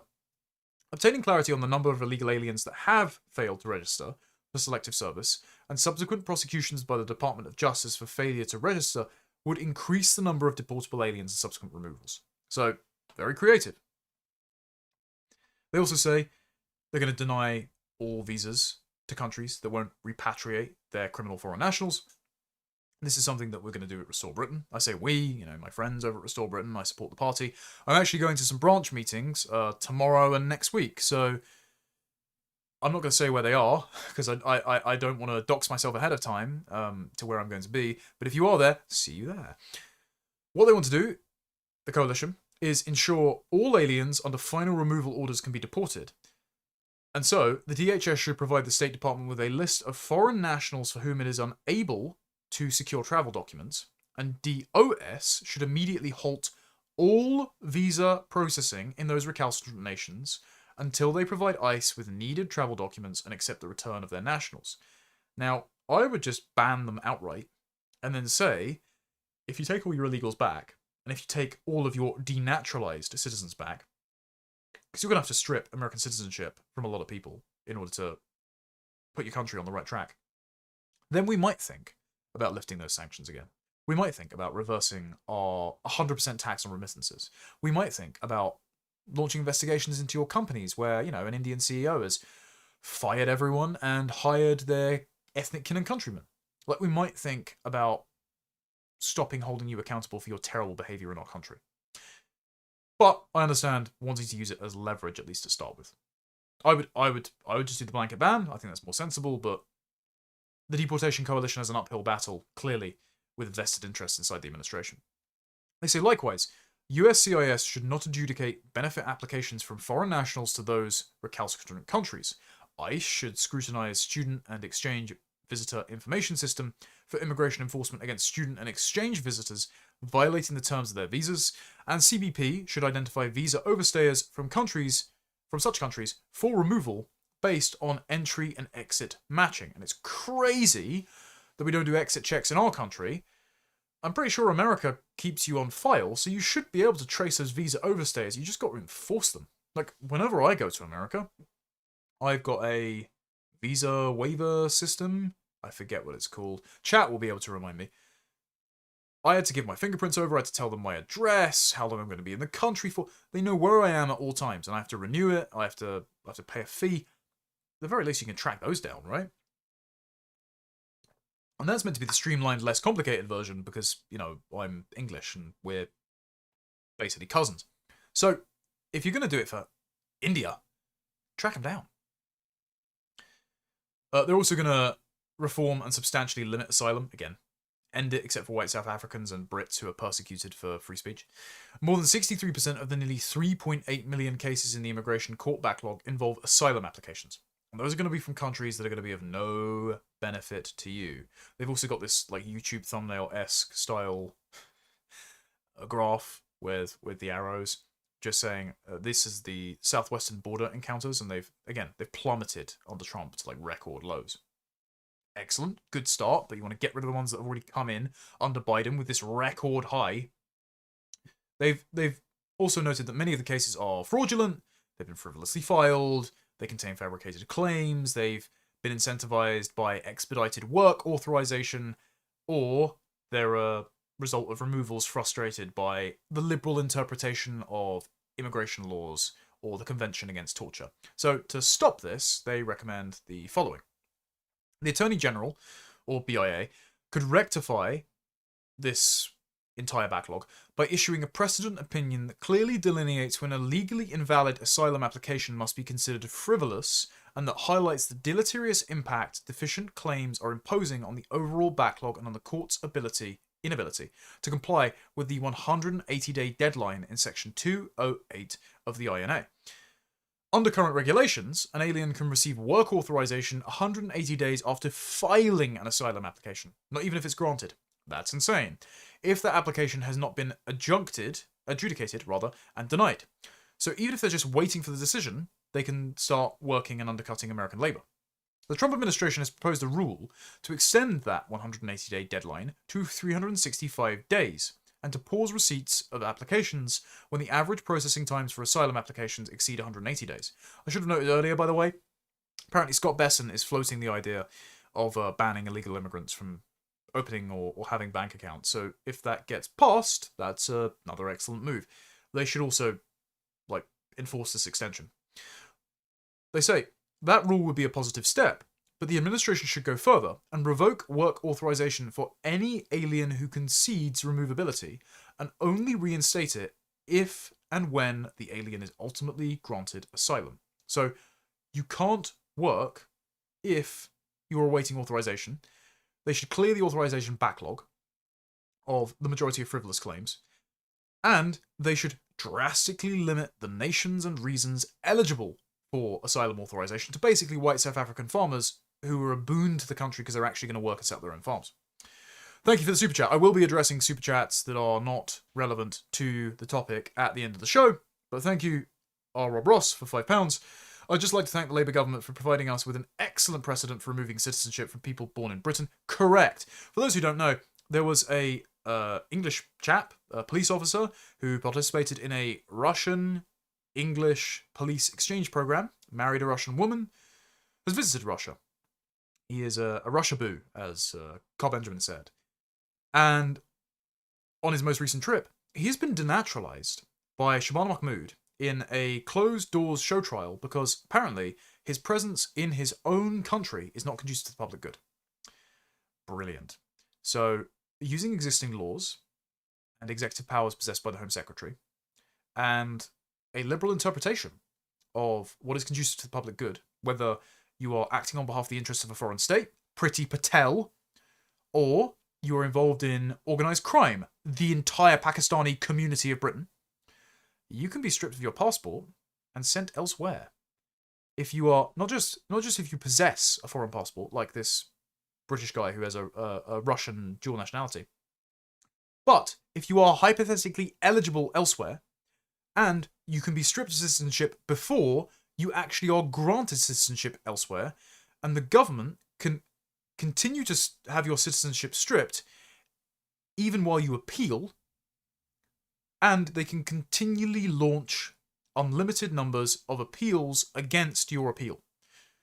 So we could just strip, like, pretty much all Pakistanis tomorrow of British citizenship, save, like, Naraya Khan and Momus Najmi and Ben Habib. And the rest, we can work out a bespoke deal with Pakistan, because of course, they're all doctors, lawyers, and engineers. There'll be a boon to the Pakistani GDP. Pakistan would just love all these British people in their country, I'm sure. We can ensure that they take them back. Otherwise, we sanction Pakistan, we cut off all our foreign aid, we cut off all other legal... I mean, we should just do that anyway, given their behaviour. We can ensure that there is a coalition of the willing of our allied nations in the sort of parties that are patriotic in Europe and, of course, in the United States, that reinforce this sort of deportation NATO idea. We can ensure that we just send them all back. And that precedent's on the books. All that's required is the political will and one man in Downing Street who says, I don't care, when he gets called mean names for doing it. Good to see Russian God Bitumen in the chat, by the way. It's good to see familiar faces. So thank you for keeping chat hygienic, and thank you for all your support. Again, my energy bill doubled yesterday, overnight. So until this new venture gets off the ground, where I can produce work like the Mass Deportation Coalition, but for my country, this is my only revenue stream. So I thank you all for those who send in super chats or just sit there and watch the ads or subscribe via Substack and all sorts of things. So thank you very much, and thank you Jay for the £10. I appreciate it. Anyway, back to the topic at hand, because this stream is about these guys' work, not me shilling. Though I am doing an excellent job of being your jester, I would like to think. Anyway, this allows for sweeping clear of the backlog of fraudulent claims. This discourages people from coming in and applying for asylum thinking that they can start work immediately, even if they aren't granted it. And they recommend, to reduce the immigration court backlog and expedite deportations, the DOJ and DHS should revisit their 1999 C-80 regulation and give ICE officers or USCIS asylum officers sole authority to adjudicate torture claims made by aliens. And the C-80 is the Convention Against Torture pledge, which is liberally interpreted in the same way that the right not to be tortured under the ECHR is interpreted, to prevent any criminal from being deported from the UK. They also want to fine illegals $998 a day for failing to self-deport. Can't take issue with that.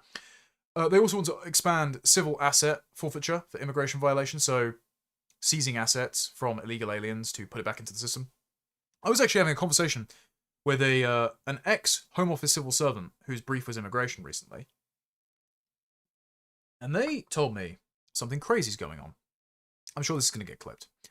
So Albanians, who have been responsible for a lion's share of illegal migrant small boat crossings and, actual people smuggling trades into Britain in the last few years, Albanians are sending over organised criminals into Britain. Because if you have less than £1,000 in your bank account when you are caught and deported, the Home Office has to remunerate that to you. So what they're doing is they're keeping less than £1,000 in their bank account at all times, frequently sending it overseas via remittances. And then when, let's say, 1 out of 3 every Albanian criminal under this returns agreement gets caught and sent back to Albania, well, they take the money with them. And, by the way, the Home Office seizes the money, but they put it they don't immediately put it into a pot. What they've got instead is a separate pot funded by the taxpayer to reimburse illegal immigrants when they're sent back as if it is their assets.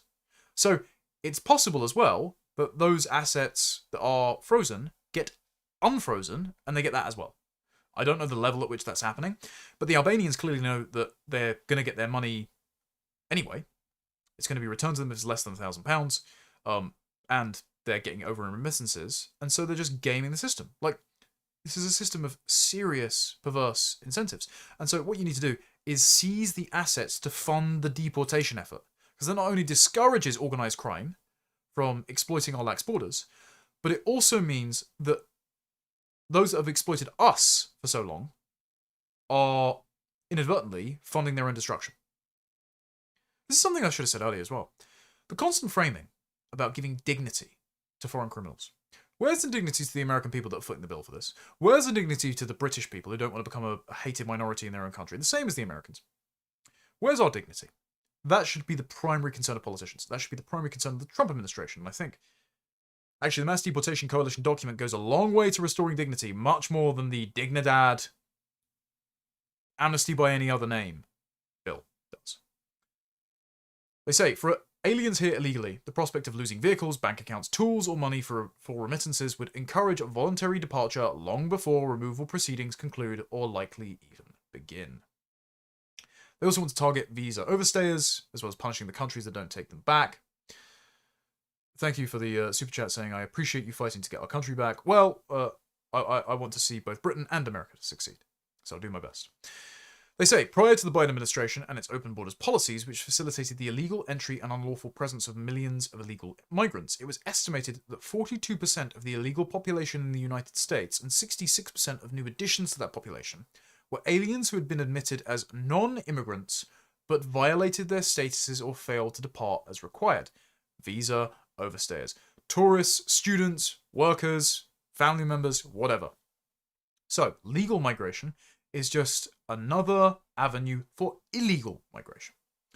CBP should go further by requiring all visa holders to download an app such as CBP Home, on which CBP enters a visa holder's admit until date to remind the alien by when the alien must depart the US. CBP should then send push notifications, like the Duolingo owl, to the alien as the departure deadline approaches. We've got to make the meme of the Duolingo owl just like, hey, you're getting deported. Hey, another $998 just went on your account today. Oh, you haven't gone back to Guatemala? You're going to make me very sad. Just the Duolingo owl standing with a shadow in the doorway. You're being sent back. They're gonna keep sending push notifications to the alien as the departure deadline approaches, indicating it's time for the visa holder to make departure travel arrangements and warn that failure to depart by that date or show proof of a change of immigration status will turn into a violation of the law, and the alien will be subject to deportation and continual daily fines until they deport themselves. They also want to do cross-departmental data sharing, which is, I mean, that's just obviously sensible. Put immigration data into the National Crime Information Center database. Makes it easier for deportations to go off, especially the worst of the worst types, but also anyone who's dodged the draft or overstayed a visa. They want to transfer authority over no-match letters to the IRS. This is pertaining to social security numbers that don't actually match the identity of the person using them because they're an illegal alien fraudulently using someone else's social security number to work and access state benefits like Medicare. Over the past couple of decades, they write, the Social Security Administration has periodically sent letters to employers to notify them of employees whose social security numbers do not match the names associated with those in the database. The IRS should send no-match letters on a semi-annual basis, either quarterly or biannually, to all employers of individuals whose name does not match the social security number they provided. These letters should instruct the employers that they must take specific steps to verify that the employees are in fact legally authorized to work in the United States and require them to provide a valid matching social security number. Otherwise, you're going to get fined as an employer, and so it's better to actually have legal employees and to report your illegal employees to avoid a fine and criminal prosecution. Very sensible. Again, hostile environment, builds a set of incentives for employers to easily report illegal labor and go and hire Americans legitimately instead. They want to enforce existing labor laws and low-wage industries. A lot of detail there that's mainly around domestic US legislation. That'd be very interesting for a bunch of people whose top priority is labor, like Representative Riley Moore or something. For sake of time, I'll skip over the detail because you can all read this in your own time. They want to reassign and recruit additional DHS agents. They want to assign special assistant US attorneys to prosecute immigration crimes rather than, write off the student loans of the ones trying to keep them in the country. Salazar. They want to relocate interior enforcement officers at ICE to the Homeland Security Task Force. They want to encourage states to tax remittances, which is an amazing idea. This is something that's been put forward by Senator Eric Schmidt. You should absolutely be taxing remittances. It's America is not a piggy bank for the third world, neither is Britain. And so you should at least tax it at the highest possible band rate of income tax, if not just tax it at 100%. To stop, just stop remittances. Cold. The other countries shouldn't be leeches on your economy. And your country is not an economic zone, and it's not an extraction zone for other countries either. It's a home, and if someone was walking in all the time and stealing pennies from the family jar, you'd be pretty sure to call the cops on those people. These are all like force multipliers to basically make it easier for federal enforcement to identify like immigration hotspots to then go and raid. And also, they say, publish regular data rather than just constant hype edits.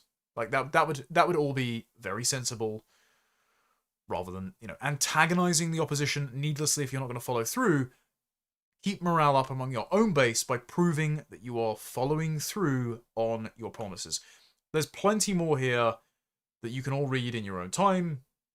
There's actually polling here that they've done to show that there is a majority support for these measures. I think it's all the way up top. Should be around here somewhere. No, these are the promises. I apologize. I should have loaded this beforehand. These are all the recommendations. Anyway, there's a bunch of polling in here to show that this is the popular move. Here it is. Poll results. There's tons of polling just showing these policies are popular with Trump's base. They're popular with the majority of the public. Trump's only issue that has a net positive at the moment is on immigration. So just lean in. And then there's some really sound philosophy that's written up in this report to make the case. I'll just hit enter. So this is the conclusion. And it's very well written. And so it's worth finishing on this for this stage of the report, and then I'll make one final point, and then we'll wrap up, read super chats, and I'll go have my dinner. Did America exist before 1776? The 250th anniversary of America's independence is a good time to ask. Never should have thrown that tea in the hopper, guys. Answering the question means grappling with a fundamental question underlying the fierce political debates of our time: what exactly it means to be an American. The answer to that question directs a host of public policies, from education to international trade, but none more than immigration, deciding who comes and why, what's required of them to stay, and when they must depart stems from some understanding of America. I understand that it's, as J.D. Vance said in his excellent NatCon and then Republican National Convention VP nominee acceptance speech, America's a nation, it's a people. It's those who have their ancestors buried in family lots. It's those who can trace their ancestry back to the Mayflower and the founding and the Civil War. Basically before Ellis Island. Especially before the 1965 Immigration Act. And so if I came over, even though I am an Anglo, literally my only ancestry is English, a little bit of Irish, a speck of French for my sins.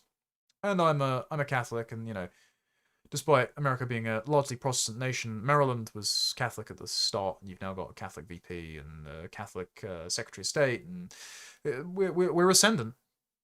Despite me corresponding with the ethnic and religious traditions of America, I'd never be an American. I'd still only ever be an Englishman living in America.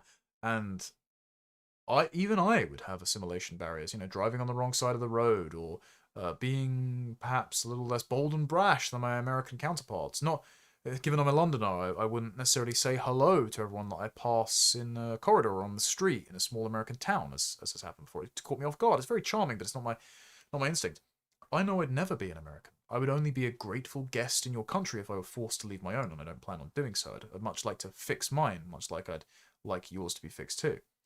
If I can recognize that, that means America is a people. And so, you can't replace that people and still call it America. And I understand politicians have been tentative to use that framing. They at least say, they describe the American heritage from where it's from, its external characteristics, its aesthetics, its faith, its pioneer spirit. But they never quite say that Americans are an ethnic group, for example. But that's what a people is. And when you think of an American, you don't think of the kinds of scenes that you see in Tyler Oliveira and Nick Shirley's expose videos. You think, basically, a white guy of Anglo, German, or Irish, or, even Italian heritage. We love the mob movies. And then you think of the unfortunate subculture that is Black America. The sorts of people that make Carnival cruises and eating a Waffle House impossible. But hey, that's America's problem. It's been there since the founding. You guys are going to have to figure out a way to deal with that.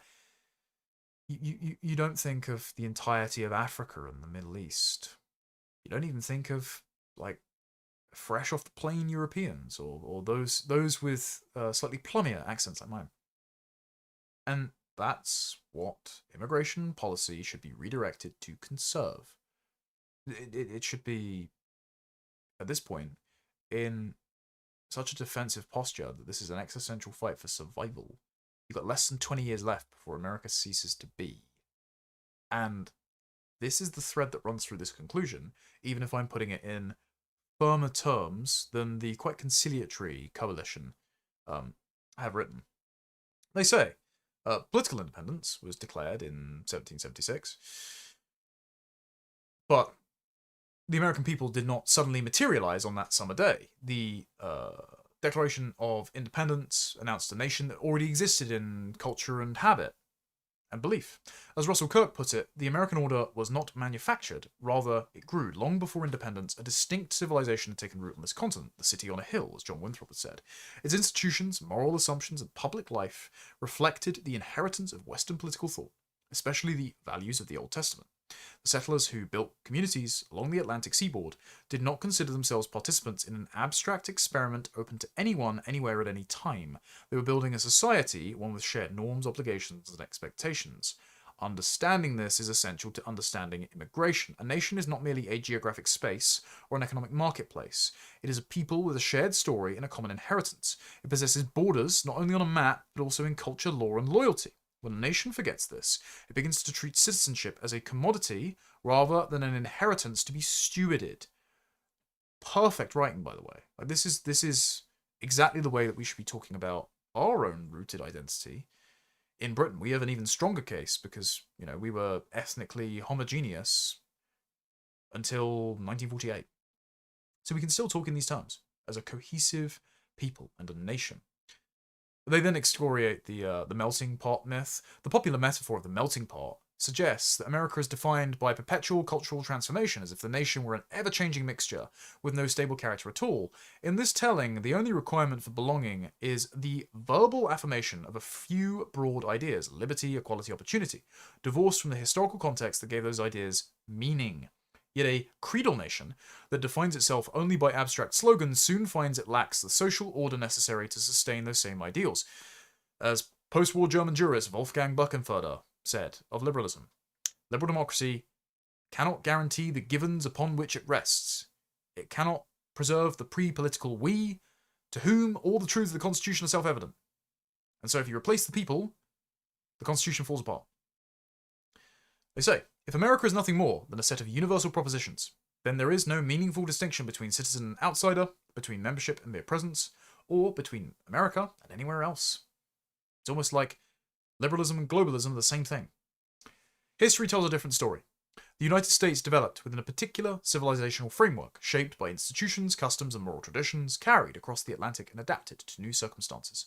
Immigration has occurred throughout that history, sometimes at higher levels and sometimes at lower ones, see the Chinese Exclusion Act, but always in relation to the needs and stability of the nation itself, and always with a mind towards assimilating newcomers to that framework, not integrating, assimilating, marrying into the tribe, renouncing loyalty to previous nation and faith. And that means it can only ever happen at infinitesimally small numbers, with basically named exceptions from culturally proximate civilizations. Like I said, I may be able to assimilate into America, but I would never be an American. My children might be American. And I'm very, very close to the ideals and the ethnic group of the American founding. So the further out you get, the more that America is distorted by its newcomers, not enriched by it. They say the situation is not merely a bureaucratic problem, it's a constitutional one. A nation that does not enforce its own immigration laws ceases to control one of the most fundamental attributes of sovereignty, determining who may enter and remain within its borders. The choice before us, therefore, is not simply about immigration policy. It is about whether America will continue to exist as a nation with a distinct character and a shared destiny. That question deserves an answer grounded in realism, historical memory, and the courage to act. That answer is mass deportations, as provided in this playbook. It's extensive. I'll link it down in the description once this stream concludes. The question is, we have public appetite for it. We certainly have the posters urging it on. We have a good start in terms of bringing down legal migration numbers, halting people coming to the southern border and breaking into the country. You have some net outflow, some net emigration, though the numbers are not quite as optimistic as those reported. But is anyone in the administration listening? Allow me to end on an encouraging note. Rare for me, I know.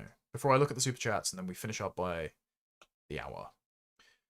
This is a lengthy piece on the Iran war.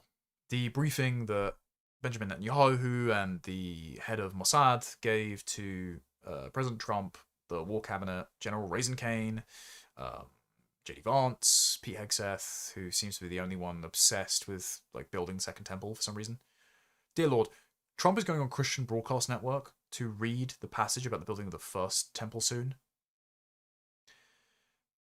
This sort of like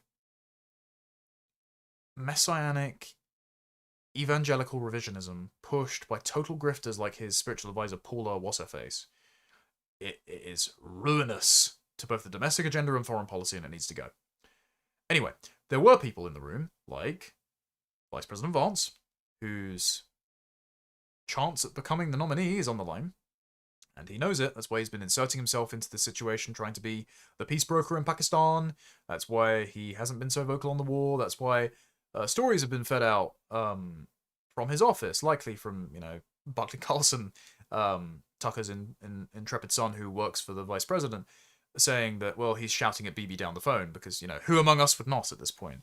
This is why when Tucker had Joe Kent on, Joe Kent is an ally of J.D. Vance's, and they, I don't think unfairly, are trying to wash Vance's hands of this conflict, even though there was reporting that Vance was very pro the conflict in the early stages, and of course, previously he had said they needed to do whatever it takes to bomb Iran to stop getting a nuclear weapon. Now, the Fordo strikes seem to have, at the time, gone off well, but in hindsight, it was pretty clear that that was drawing the US into a protracted conflict with Iran, not just hitting the nuclear sites and getting out, job done, no further complications.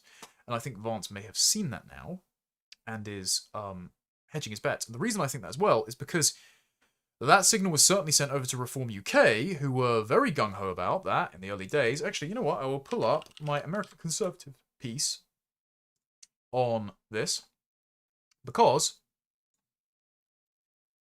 Reform were very eager to get full-throatedly involved in the Iran war.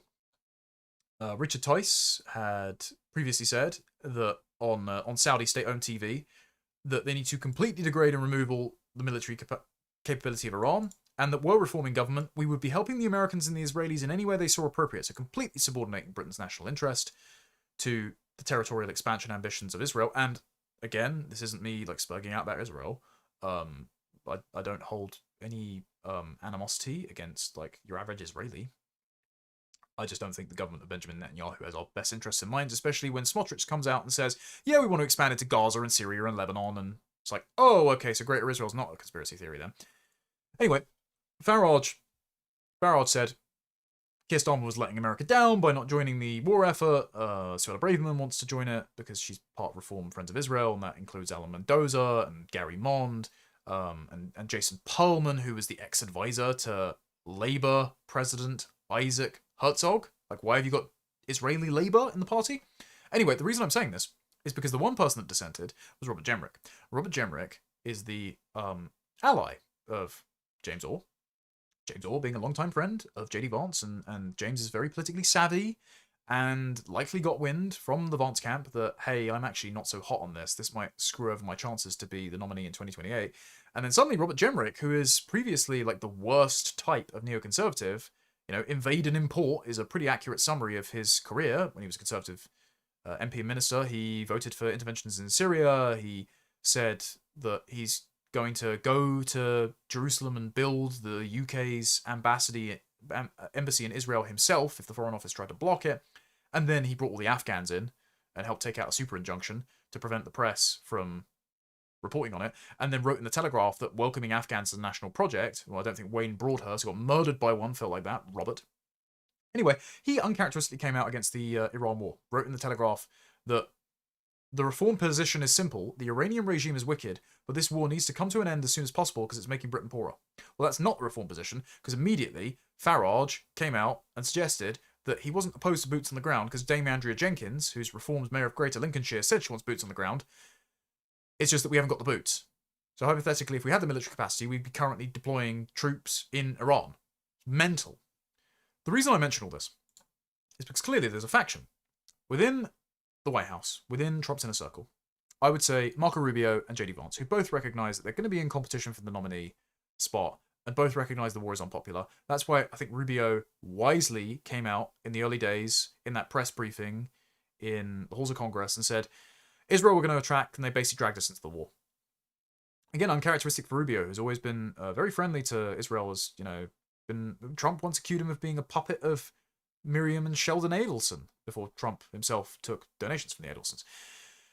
The fact that Rubio is distancing himself from the war says a lot, and I know Vance is. So what I'm making the point of here is that during the briefing, I'm trying to find the particular bit. Here it is. During the briefing, CIA Director Ratcliffe said that the optimistic prospect of regime change in Iran proposed by Netanyahu was farcical. Rubio cut in and said, in other words, it's bullshit. How interesting. Rubio is very against the Israelis here on this particular intervention, even though he's very happy with his portfolio being Latin America, the toppling of Maduro in Venezuela, cutting off oil exports of heavy crude to the Chinese, procuring more heavy crude for the Americans, shoring up the Western Hemisphere, potentially toppling Cuba, making it easier for Venezuelans and Cubans on that protected status to go home, meaning that you actually, inadvertently get deportations of Latin Americans done, and you stabilize the region.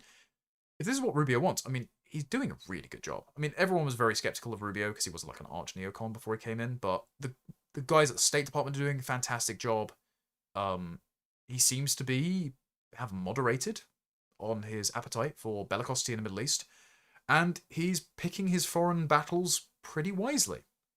And compared to that, Vance looks a little bit weaker. He's not been as present on social media recently. His friendship with Charlie Kirk really must have hurt him when Kirk was killed. But now Turning Point's star is fading, and Vance keeps doing Turning Point events, and it's not just because Candace Owens has poisoned the well by, accusing Egyptian planes and beekeepers in maroon shirts of killing Charlie Kirk on behalf of Mossad. It's actually that Erica Kirk is not the person best placed to lead the youth movement because it codes as girl bossy and kind of codes with the same insincerity as a beauty pageant, even though she must be absolutely distraught about losing her husband and the father of her children, and so I don't want to insult her. Basically, the old MAGA apparatuses that would have propelled Vance as VP to the automatic incumbent, they're fading. And as VP, he kind of owns this war unless he does something to bring it to a resolution, whereas Rubio's hands are not quite as dirtied. And so, all of this is to say, if the respective potential nominees within the Trump administration would like to salvage their chances of being the 2028 nominee, how about doing mass deportations? How about that? If nothing but you're saving your own arse, your own political career, nothing but that, do mass deportations. Because this is the thing that won you the White House in 2024. This is the thing that is still popular. And you should do it because it's not just the midterms at stake, it's not just the 2028 primary or the election at stake, it's you not getting thrown in prison with a permanent Democrat supermajority who then grant them all amnesty and reign forever and are motivated to hate you because you promised to deprive them of this permanent majority by deporting their voters. You didn't follow through, and more fool you. So, ladies and gentlemen, I hope that was useful. Thank you for the membership, Whiskey Consultant. Appreciate it. I'm going to try and put more members' early videos out. There's also like one members' exclusive video, which is the Q&A of a recent event I did for NCF. Hopefully I can do some more of those soon. I'm meant to be doing one in Cambridge at some point. I'm also going to be doing a couple of University Reform Society events. I'm not going to say which ones, so that the societies themselves don't get in major trouble, because I am banned. Oh, I found out, by the way, according to a friend in Millbank Tower, that Reform HQ leaks like a sieve these days. The person that actually got me banned permanently from the party was Layla Cunningham, who was really pissed off about my tweet calling her an absolute grifter for, taking selfies of every Conservative minister, hosting iftars, and writing diversity poetry back in 2013. So apparently she's that thin-skinned. No, I mean, I wouldn't be shocked. She does call Charlie Downs a Nazi, so she clearly is aware of us and hates our guts. Apparently Zia Yusuf constantly looks at my Twitter feed, which explains his hardening rhetoric recently. Zia, if you're listening, stop Richard Tice using obvious AI to manufacture crowds of canvassers delivering leaflets for reform. It's just embarrassing. Anyway, that's besides the point. I'm going to look at your super chat, so thank you all for that. And then I am going to go and have my dinner. Hopefully my wife is going to heat up my beef stew that's currently in the fridge. Yeah, thank you to those who I already thanked. Thank you to that 1X account. Thank you to Wackawoo, JJ, and our Rob, and Sano King. Also JJ again. Guys, if you're going to send money, I mean, I really appreciate it, but at least attach a message that you can insult me or something. I mean, there's plenty of material here. I'm not quite mogging today, I'm afraid. I'm very tired. I'm getting old, chat. Anyway, thank you all very much. If that's all, I will draw the stream to a close. I will be back probably on Thursday to discuss the massive expose from the New Statesman of the polling of how young women have been radicalized and are projecting their compassion they would usually reserve for their infants and elderly relatives onto foreigners who hate them in conflicts in faraway lands, and they're just going to vote for race communism. Very worrying. Our young women are not okay, and that's our responsibility to actually show them some care and consideration, and to spare them from making a horrible mistake for themselves and for the country. And for those of you at Restore branch meetings in the areas that I'm going to, I will see you tomorrow night and next week. Till then, thank you all very much for watching. Check out the Mass Deportation Coalition pamphlet in the description. Go and support the work of the gents that have put lots of hours of research into that. Thank you for insulting my ears, final super chatter. Take care. God bless. And goodbye.